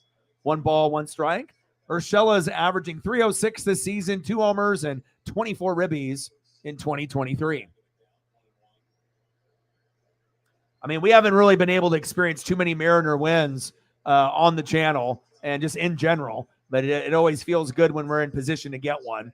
And again, if we win tonight, then we're 1 game below 500. So we're better than 4th place in the division. I honestly feel we're better than the Angels. We're not as good as the fucking Astros or the Rangers this year, but I feel that, you know, we shouldn't be this far behind the Angels at this point. But I guess the hitting has been fucking terrible this year. But tonight, very good. 14 hits. Woo! Let's go. Brian. Woo! Brian. Woo! Let's go. And he did pretty good himself too. So I'll take that. But it's not like we're going to get fucking 14 hits or more normally. Normally for us, it's like sad. It's like 5 hits or less. And a lot of times we're only getting a couple runs or less. You know, it's like hard to be able to win in baseball when you can't really get over 3 runs a lot of the time. And we were really good in like 1-run games last year. Not really the case this year. They got tape on Julio, so things are a little different.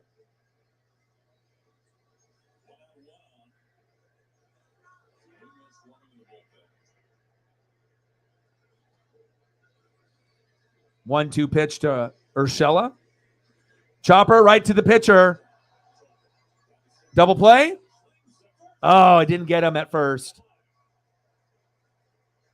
Good attempt, though. And good job for Topa going to second and not first. 2 away.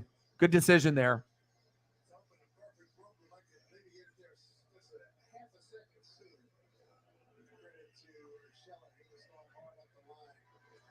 Yeah, exactly.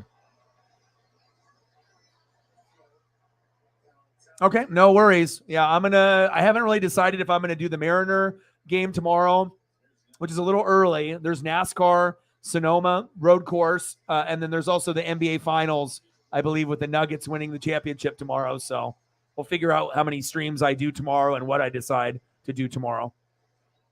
Probably the NBA Finals or the NASCAR stream or both. I like road courses, and Daniel Suarez won his very first race in his career in like 6-7 years last year there. So it definitely gives you kind of Gran Turismo type of vibes. Elliot, my boy in the building. How are you?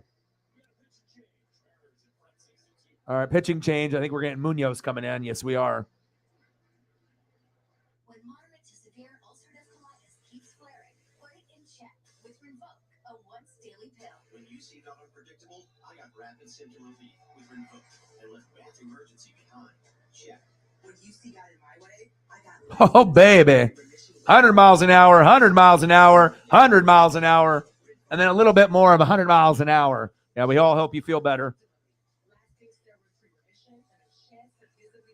I mean, I gotta pretty much stream every day. I can't really take days off, so. Including TB, serious infections and blood clots, some fatal, cancers including lymphoma and skin cancer, death, heart attack, stroke, and tears in the stomach or intestines occurred. People 50 and older with at least one heart disease risk factor have higher risks. Don't take if allergic to Rinvoq, as serious reactions can occur. Tell your doctor if you are or may become pregnant. Oh, nice. Hell yeah, bro. From another fan of a team that normally is better. It's like Sarah's Cardinals, my Mariners, your Padres. We got Blue Jays. You know, it's like a lot of the teams that were really, really good are just ass. I mean, unless you're like a Dodger fan, a Braves fan, you feel pretty good. If you're Yankees and Astros, you already know what it is. I mean, obviously the people that are feeling really good about themselves are like Marlins fans, Tampa Bay Rays fans, Orioles fans, Texas Ranger fans, Pirates fans. You know, it's kind of cool to be a Brewers fans. You know, it's nice to be able to see a little bit of a mix up, but, you know, I don't want it to be replacing our favorite teams for these other people, you know, but it happens.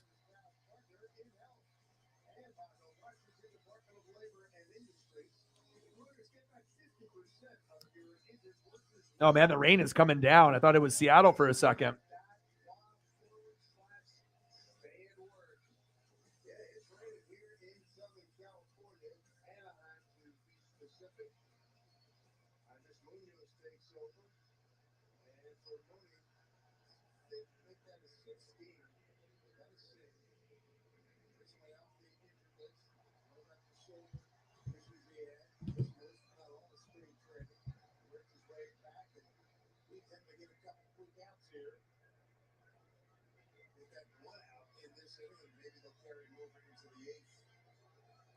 Let's go Munoz, bottom of the seventh, 2 outs. Moniak, big swing and a miss. Mickey trying to get a hit. Not happening. Let's get him. Let's go Munoz. 0-1 pitch. Chopper to first, right to Ty France. Got him. All right, end of the 7th inning. 6-2 Mariners, baby.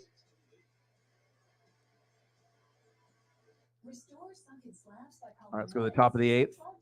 For a free estimate, the entire process can be completed without interrupting your schedule. Schedule and accept your estimate online. 1-866-Slapjack. Yeah, and obviously we already know with the Canadian fires over there in the Northeast, it's starting to clear up a little bit, but it's less like when it was in Oregon and Washington, you know, before COVID, when the skies were gray and orange and red. You know, it's not good when the fires carry over like that. But I did like the rain that we had yesterday. It's like we had sun. Then we had 1 day of rain, which was actually really refreshing. I like smelling the dew and like that, you know, kind of just that refreshing air and water dewy smell in the morning when we haven't had rain in a long time. And then it looks like we're going to have another like 6, 7, 8 days of good weather and whatnot. So I don't know. I mean, I live out here in the Pacific Northwest. I don't mind the rain or it being kind of cloudy and overcast. You know, now if we're getting rain consistently for like 2 weeks straight, then that's a little bit too much for me. But I need to see the sun at some point. But a couple days of rain, not too bad for me. As long as I can walk with Paisley and we can get out there and exercise. And Paisley's getting a little bit more bolder now, and she loves being outside with me. It's like she'd rather get a little bit wet and go outside than just stay inside all day. So sometimes when it's pouring down, she'll look at me and she'll be like, nope. And she'll like walk back to the house. And I'm like, all right. But a lot of times now I'll try to like dry her off as we go. And, and I have like that shin splint in my left leg, so I can only walk so far before it really starts fucking hurting. So I used to do about an hour to 2 hours a day. Maybe that was the issue. And now I'm doing about 45 minutes. So, and I'm trying to let it heal. But again, Paisley needs to be loved, and she, and no one else in this house is going to do it. So like maybe the GF, maybe, when she feels like it, but obviously, I love Paisley. I feel the most. So, I don't got kids of my own, so she's pretty much my kid. And I treat her like it.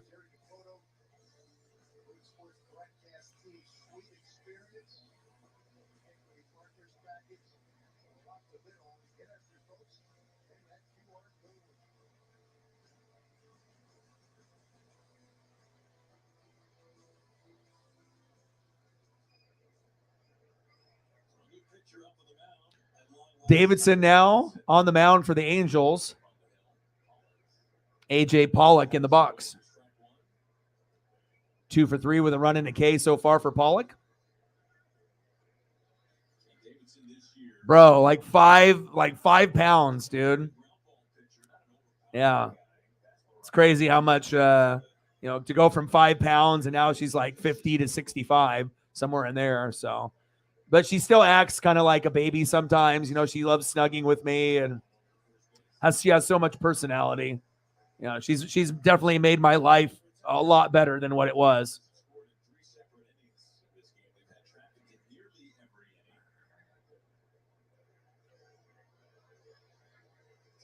Wow. How's the weather right now for you in Washington? Is it rainy? And because I had some people go up to Seattle today, and I know it was like 70 and kind of nice here, but as you were going up from Oregon up I-5 to Washington, I think they were saying that the weather in Washington for the most part was rainy.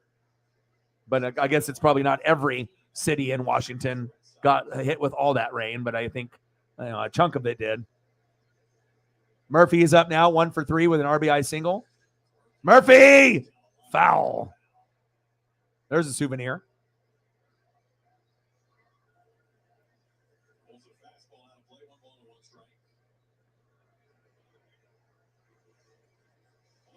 Nice job by Brian. Woo! Brian, woo! Let's go. Great to see him recover after his first start that he shit the bed. Overcast? Yeah. Let's go, Tom. Damn it. Dribbler. Throws high, but to first. 2 away. Ground ball out by Tom Murphy. And we didn't even have Cal Raleigh today, and we're doing this well. That's a nice sign.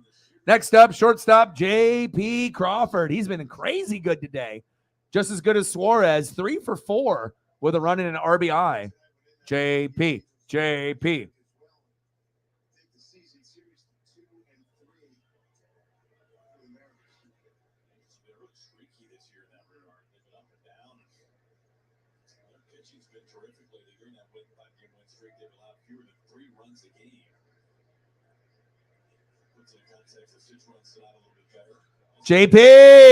Woo! Yes! 4 for 5, all the way to the wall. Go, go, go, go, go.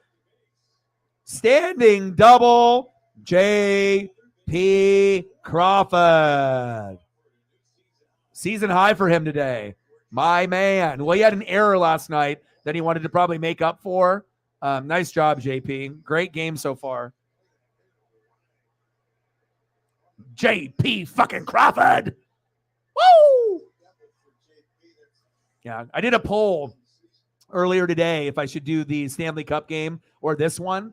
And I think like the Stanley Cup was winning like 80 or 90%. But I was like, most of the time I'll listen to, like the fans if I do a vote. But also, too, sometimes people vote on the poll in the community section, but they never show up. So if you're voting that you want me to do the Stanley Cup, but then you don't show up, your vote is meaningless. Because, I'm trying to actually get votes from people that are going to show up, but I definitely made the right decision. Vegas ended up winning that matchup. They were up 3-0 in the second period, and this one was definitely a good one to do. There we go. Julio. Yes, sir. Julio. Julio. Let's go. Runners on the corners. Top of the 8th. 2 outs. There we go. And Julio, even though he irritates me by being a little bit too aggressive in the first 2 pitches in the count, he has been ripping it in the last 16, 17 games. His batting average is well above 320. So I think last time I checked, it was, in the last like 15 or 16 games, maybe they'll show the graphic, but it was somewhere between like, I think 320 and 350. So it's been definitely on a heater as of late, which is good. $40. Let's get to a hundo. Reflect, my boy. He's like, I'm single-handedly holding it down. And I really do love you, and I appreciate you for that. Thank you so much, man. Stacks on stacks, racks on racks. Cactus Jack. Bang, bang. Thank you so much, man. I appreciate you. I put all my blood, sweat, and tears into everything that I do. And, Mariners, hit your boy up. I mean, there's not a lot of people I feel that, on YouTube or Twitch that do baseball games and call baseball games, but I mean, I would put my skill set up against anybody on YouTube or Twitch calling baseball games. Plus, when you have to produce the show on top of it, if I'm not already able to do that, I mean, then you're not going to be able to do it at all. 6-2 M's, top of the 8th, runners on the corners, 2 outs, 1-1 count. Davidson on the mound, Ty France in the box. My boy, I appreciate you. Julio, baby. Woo! Woo! Appreciate you, brother. Let me know what you want to see for photos, and I got you if you want any. Bang, baby. Appreciate you very much.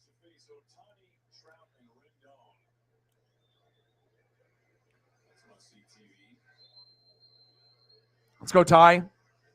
And plus, honestly, I like to work. Like I said, when we do like watch parties, it's one thing if I do a watch party for wrestling because no one expects me.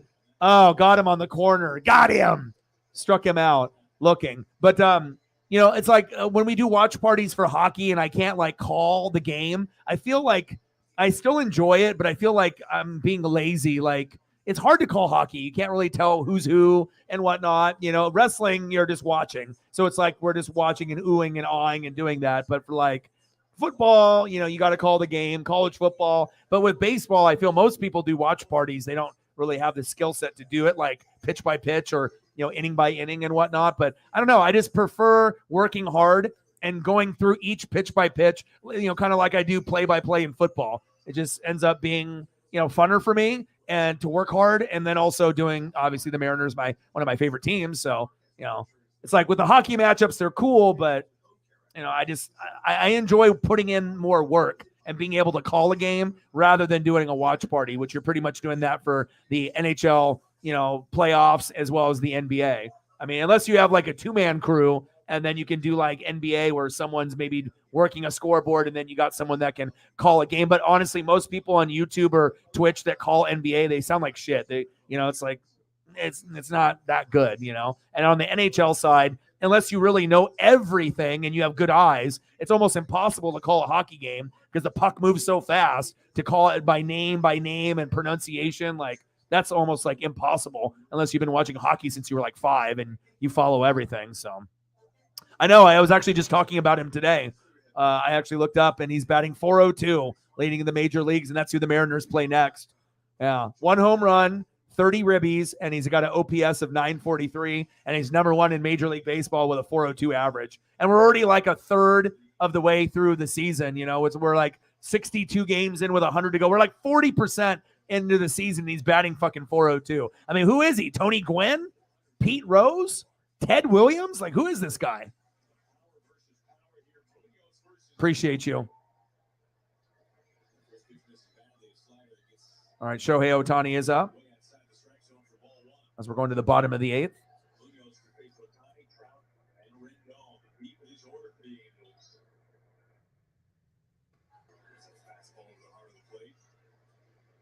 Let's give Ohtani some love, but not too much.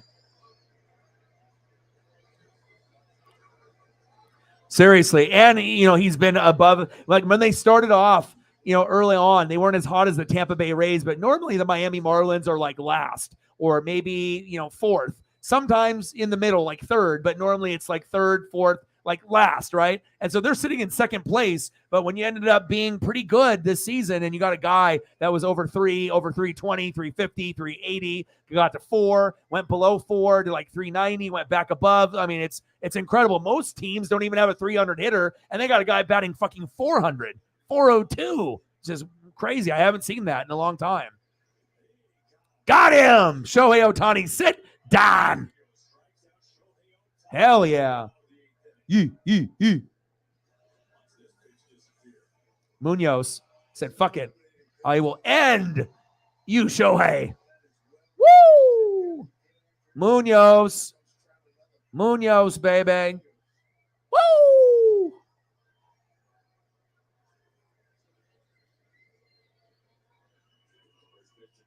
Yes. They had him on the Mariners in the broadcasting booth a couple days ago. Did you watch that game where he was interviewed? I love John Olerud. I loved him on the Blue Jays, and I liked him on the Mariners, collected his cards. Cool dude. I did see that. I mean, I have, I don't really do MLS games, but if there's, Messi is playing and I don't have anything else to do, I wouldn't mind, doing like a little watch party and watching Messi playing there in Miami. 60 doll hairs. Let's get to a hundo. Yeah, well, they went their Instagram account from that Miami team, went from 1 million followers. An hour after they, notified the world that he was going to Miami in the MLS, they were at 5 million. So it's definitely the Messi effect, just like Ronaldo. Yes, he did. Oh, you missed it? Oh, maybe you can look it up, at some point on YouTube. I assume you'll be able to find it. John Olerud and the Mariner booth 2023. I guess I don't know how you would put the tag words, but something like that. But it was cool. Got him! Mike Trout, sit down. Ohtani and Trout. Hey, you want to get a hit? Not today. You want to get a hit? Not today, baby. Even Wu got Trout out twice. Trout 0 for 4. Ohtani 1 for 4. We'll take that. Next up, third baseman Anthony Rendon. Chop foul. What an exciting day for Wu and the Mariners today. Couldn't get Dylan Moore on the board with a hit, but everyone else got a hit. Hell, J.P. Crawford 4 for 5. Julio 3 for 5. Suarez 3 for 4. Pollock 2 for 4. France, Teoscar, Kelenic, and Murphy 1 for 4. The only one that didn't get a hit was Dylan, but it was his first game of the year, so.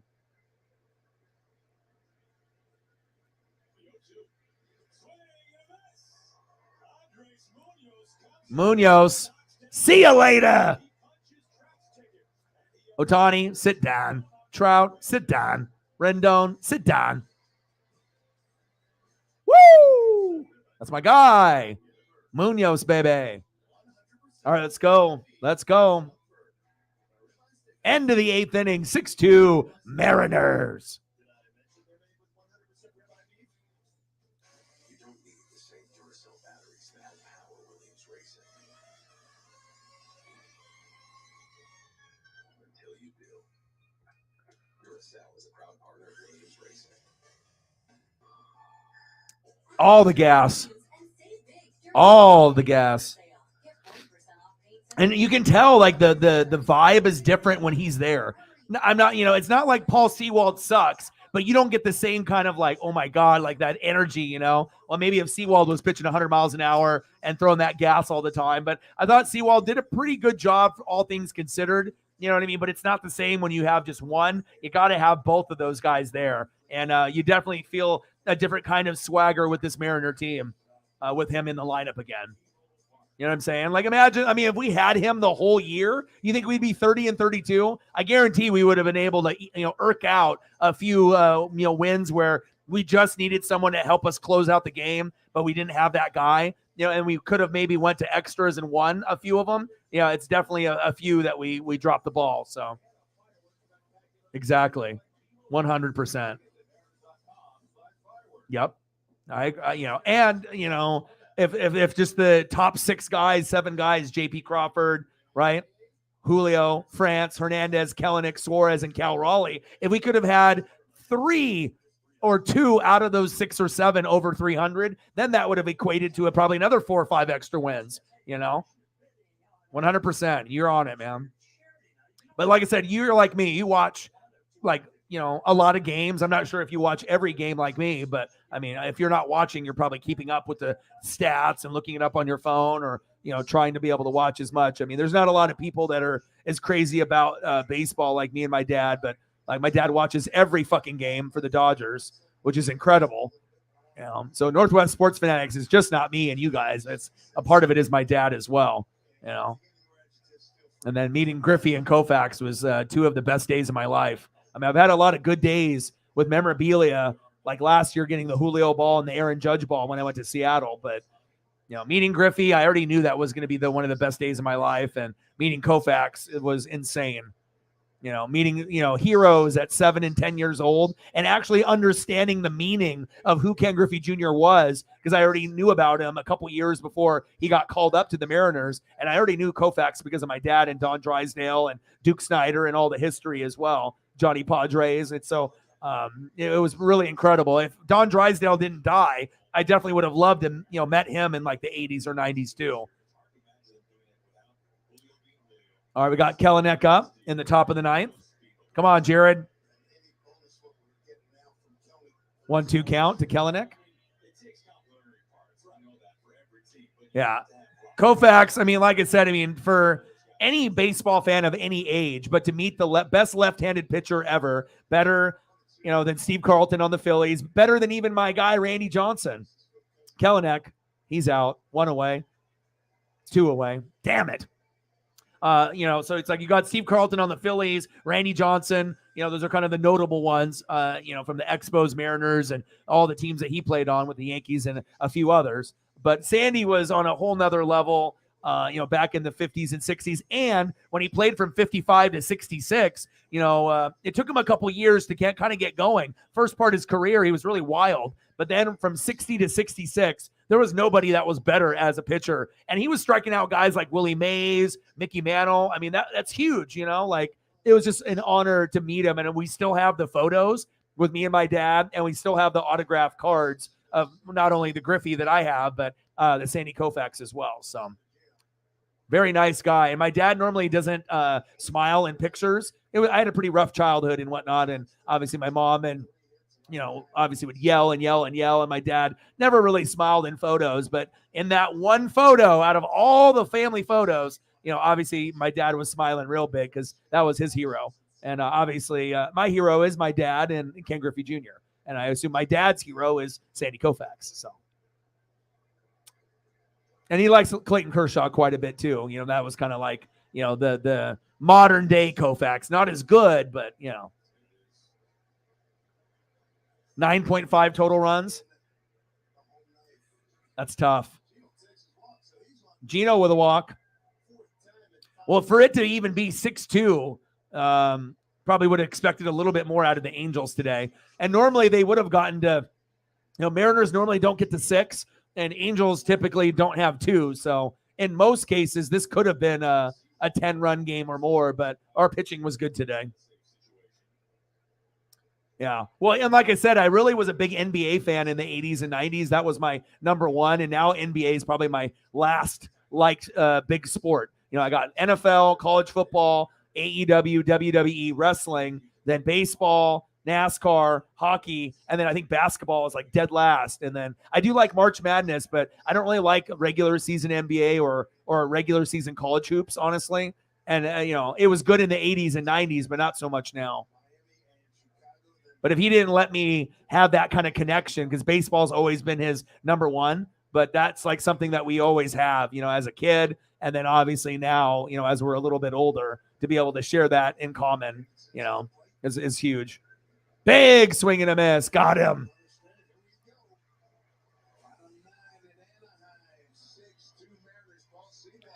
Kelenic, bye-bye. Suarez, bye-bye. Dylan Moore, bye-bye. First game back.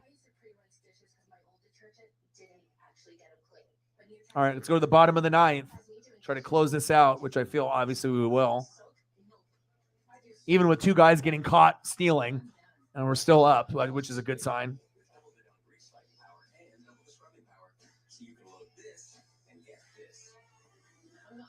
Yeah. Woo's got potential. And again, his ERA was like 30, but he only pitched like 2 innings. But he had 4 Ks before he got pulled. So, in two starts, he's pitched, 6.2 innings, and he's got 11 Ks. His ERA went from 30 to 10. So, I mean, obviously ERA, it's not like a full, like 9 innings pitched. It's, obviously they do it based on how many innings you pitch and what your numbers are. But, 4 hits, 2 earned runs, only 1 walk and 7 Ks. What a turnaround for Woo.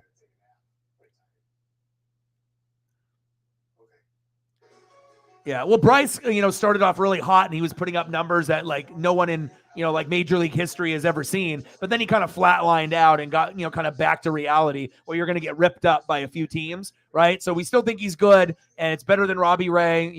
So you got Luis Castillo as the 1, Gilbert 2, Kirby 3, Bryce Miller 4, or you can rotate any of those guys 2, 3, 4 after Luis Castillo, Marco Gonzalez 5. But now if we get a little Brian Woo, and we can mix him as maybe the 6th guy or the 5th guy, depending on what's going on with Marco. It's all about Brian Woo, baby. Brian Woo! Let's go. But a good sign. Good future for him, I feel. Yeah, we'll see where it goes. I think the best pitcher in baseball right now arguably is Strider in the National League. I mean, we got some American League guys that are very, very good with like Cy Young winners and whatnot, but I mean, I don't think Bryce Miller is going to get a Cy Young this year. I mean, Luis Castillo is more deserving. You got fucking Shohei pitching pretty good. I mean, there's quite a few guys, so. Yeah. Shohei Ohtani to the Mariners. We would only have to give him like $1 billion to come.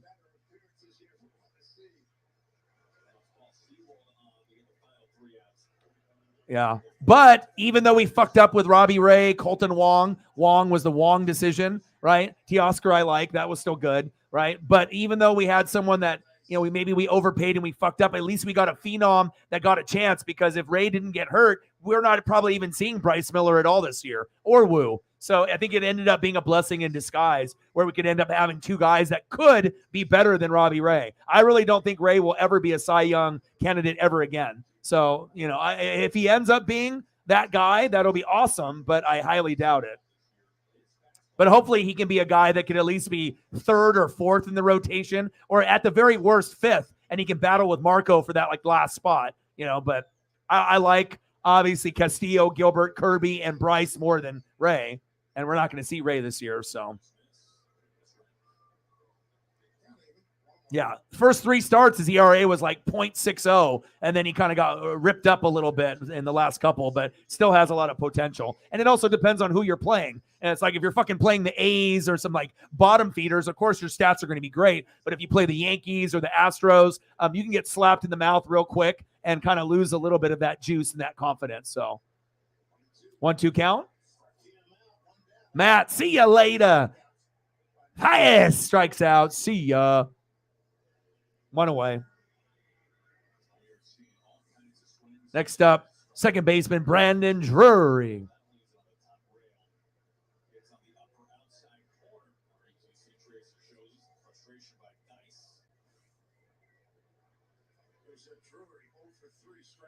Oh for 3 for Drury. Seawald on the mound.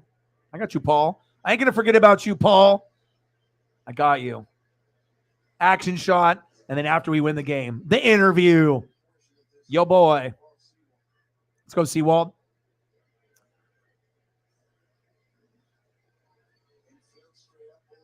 Yeah, but even if we didn't have that contract, what are the chances the Mariners pull the trigger and spend money anyways? Probably 0. So we already know. I mean, if we land Ohtani, then of course we'll be going crazy. But yeah, we definitely need to get some better names and not guys. I mean, I like Nelson Cruz, but like the Robinson Cano deal, you know what I mean? It sounded all great, but obviously you knew you were overpaying, And of course, when you have Robinson Cano in the lineup on the Yankees with all those greats around him, of course he's going to produce. You bring Robinson Cano when we paid him to a shitty Mariner team, of course he's not going to be as good. He's not going to get as many homers and RBIs. He's not going to be able to have greatness around him like he did with the Yankees. So as long as we don't overpay for some dumb shit like that again. Oh, off Seawald's foot.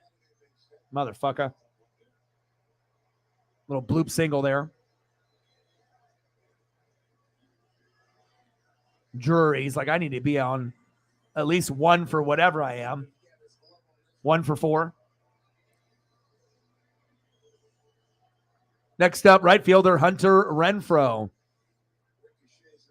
Yeah, or we get rid of guys like we talked about Adam Jones. Who? Adam Jones. Who? Adam Jones. It's like Orioles, even though they couldn't really do a whole lot at that time, but he at least made a name for himself after he left. And yeah, I don't get too irritated too often when we're the farm team and we just give up our best players, but it seems like we've turned the corner that we're not going to do that ever again. And it looks like our farm system is starting to kind of come along as well, at least on the pitching side. On the hitting side, not so much, but the pitching prospects are pretty good. I mean, I don't know if we're ever going to be as good as like the Dodgers and their farm system, which is fucking ridiculous, but we will see.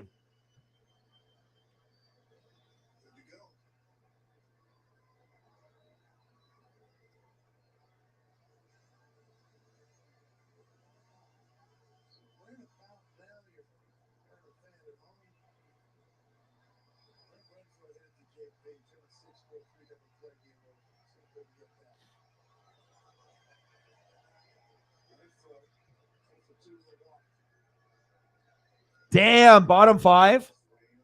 That's terrible. But we still can get some good pitching out of them, though, Yeah. And sometimes it takes time for, an organization. Like, you can see it, start to kind of build. And obviously with Rutschman, at catcher, there's potential there. I actually, signed up for the 1 week free trial, even though I canceled it already. And I was watching it on the Apple Plus TV, and I was watching a little bit of the Oriole game that was prior to the Mariner Angel game with Shohei Ohtani and Luis Castillo pitching. And yeah, they're fun to watch. Oh! Kelenic trying to jump up and make a catch there. Didn't get it.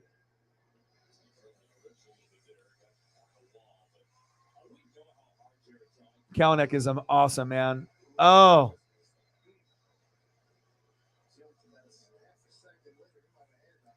Nice catch for that girl right there in the front row.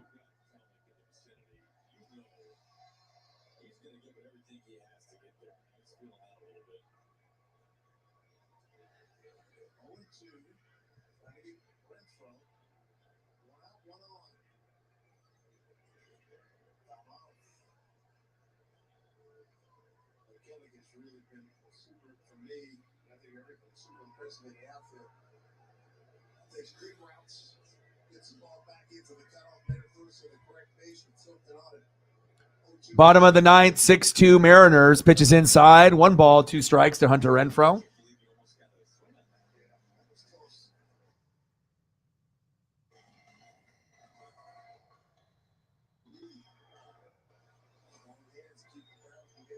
Kelenic's like, hey. Oh, shit. Renfroe.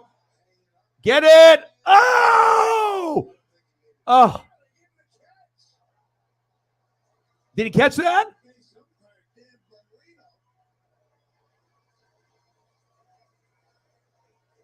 Normally that's Kelenic out there in left field, and then they had Pollock out there. Did he actually catch that? Look at this. Did he get it or not? Or did it hit the ground? Wow, he caught it. Oh, my God. And Pollock is kind of a big boy. He's like Cal Raleigh. He's not going to run very fast. Look decently fast there. Wow, what a catch. Pollock.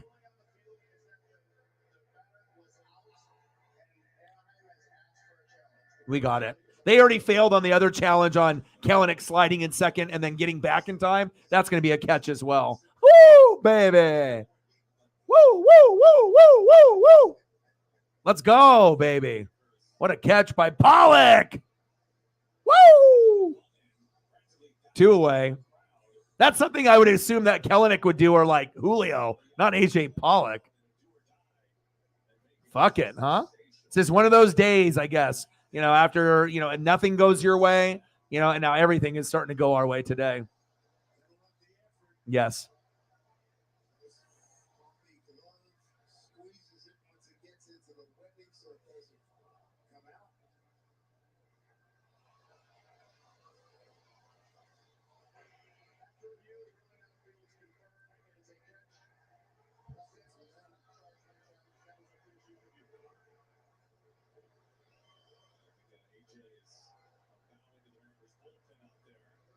well it should. So it's down to this. 2 outs, one on. Mariners up 6-2. Paul Sewald trying to lock it down against Gio Urshela. 1 for 3. That hit was an infield hit.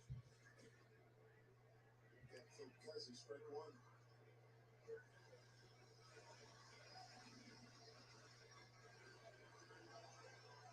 Mariners 1 out away from evening this series at a game apiece.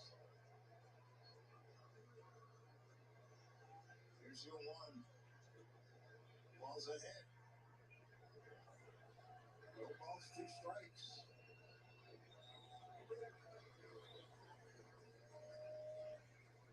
So he goes with here 0-2. 2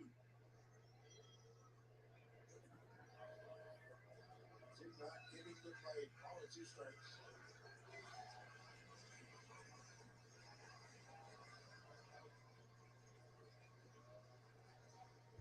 Sewald ready with the 1-2 pitch to Urshela. Come on, Sewald. Bottom of the ninth, 6-2 Mariners. Runner at first, 2 away. 2-2 count to Gio Urshela. Nervy. Sewald 2-2. Yeah. Chop foul. Count still stays 2-2.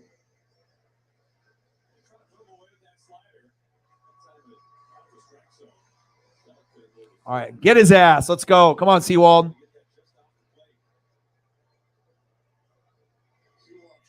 Come on, Paul. Here comes the 2-2 pitch.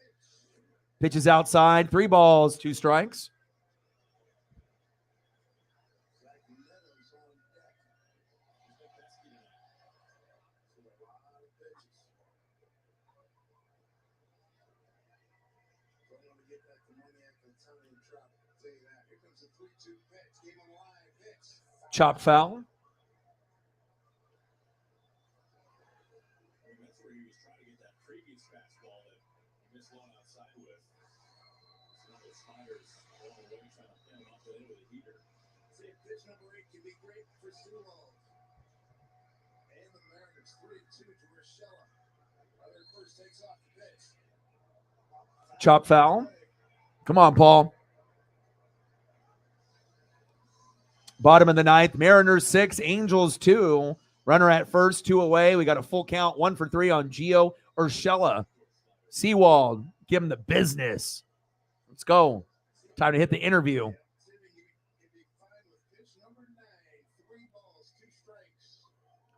Full count, 3-2 pitch. Fouled back. Count still stays full.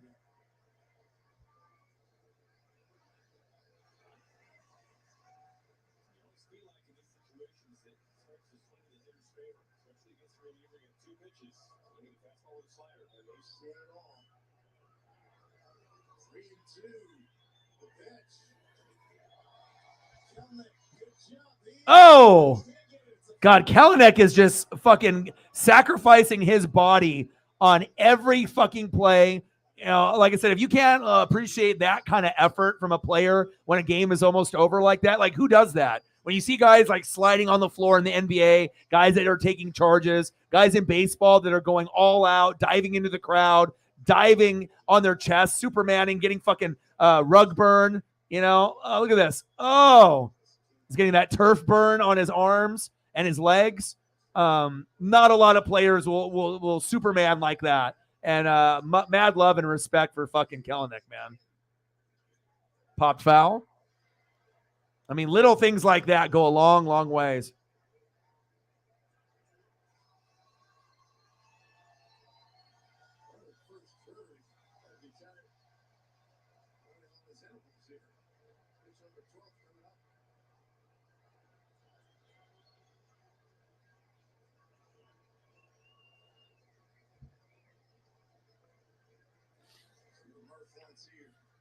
But, like, think about all the other players, you know what I mean? Like, maybe Julio is the only other guy who would do something like that, but maybe not even in that position. Got him!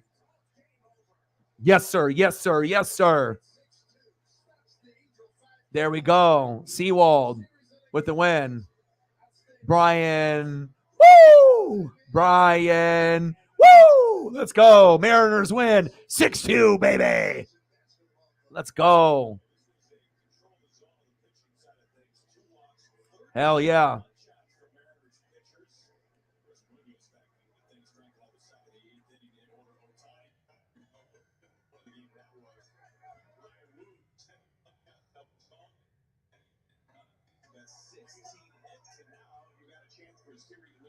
Final 6-2. Mariners win. Mariners win. Mariners win, baby.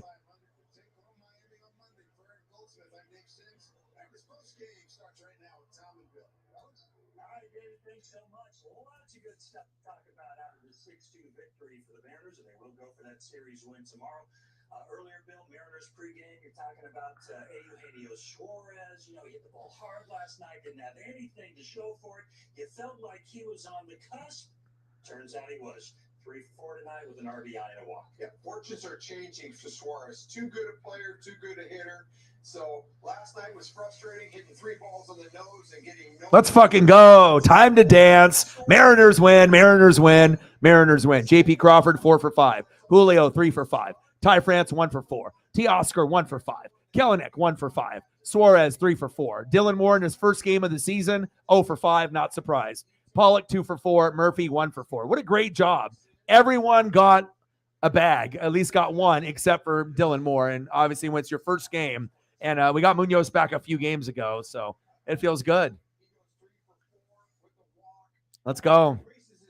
Anything that you want to see photo-wise for your donos and whatnot? I mean, usually I'll stay on for a little bit, after the stream ends if we just want to, look at food or, past or present players. Obviously, I understand that on the West Coast, it's already 10-12. If you're in the Midwest, it's 12-12. It's midnight. Obviously, if you're on the East Coast, it's 1-12. All right, no problem. I appreciate you very, very much. Thank you for your support and donating and holding it down. Wouldn't be able to have done it without you. So, and it's always fun when we can actually hang out for a whole stream and watch the games together. I respect you. I love you. I appreciate you. And thank you so much for all your love and appreciation and supporting my dream. Love you, bro. Appreciate you. Ooh, that sounds good. That sounds good. I actually got some Oreo mint ice cream. It's like actually the Oreo cookie brand where it's got the mint chocolate chip. And I haven't seen it before, and they had it locally here. So I might end up doing something like that myself. All right, so we'll probably stay on here for just a couple more minutes. I don't know if I'll go to the 3-hour, 30-minute mark. But if there's anyone that wants to see anything, food-wise, wrestling-wise, baseball-wise, you let me know. But we'll probably end the stream here in like 8 minutes or so, unless we end up getting a few more people hopping in and we get a dono train going. 16 hits. What team was I just watching? My friend. Yeah, no kidding. That was awesome. Great win for us. Appreciate you, bro. All right, so for the people that are left in the room, do we want to just end the stream now? And then I'll be back tomorrow for either Mariners in the early afternoon, NASCAR for Sonoma, or the NBA Finals. I might end up doing more than one stream tomorrow. I just don't want to leave Paisley, unattended too much. But I'll kind of leave it up to you guys if there's anything that anybody wants to see. If not, I mean, it's already kind of pretty late, and I'll spend some time with Paisley and whatnot. So thinking it's probably a good time. We're already at the 10-hour or 10:14. We're already at the past the 3-hour mark, so we can definitely call it a day if we need to. So, well, I love you guys, and I appreciate you guys very, very much. Thank you to everyone that donated, everyone that chatted. Reflect was the MVP tonight. I really, really do appreciate you. Everyone that helped me on the Twitter as well for sharing and getting us out there with our name and the brand.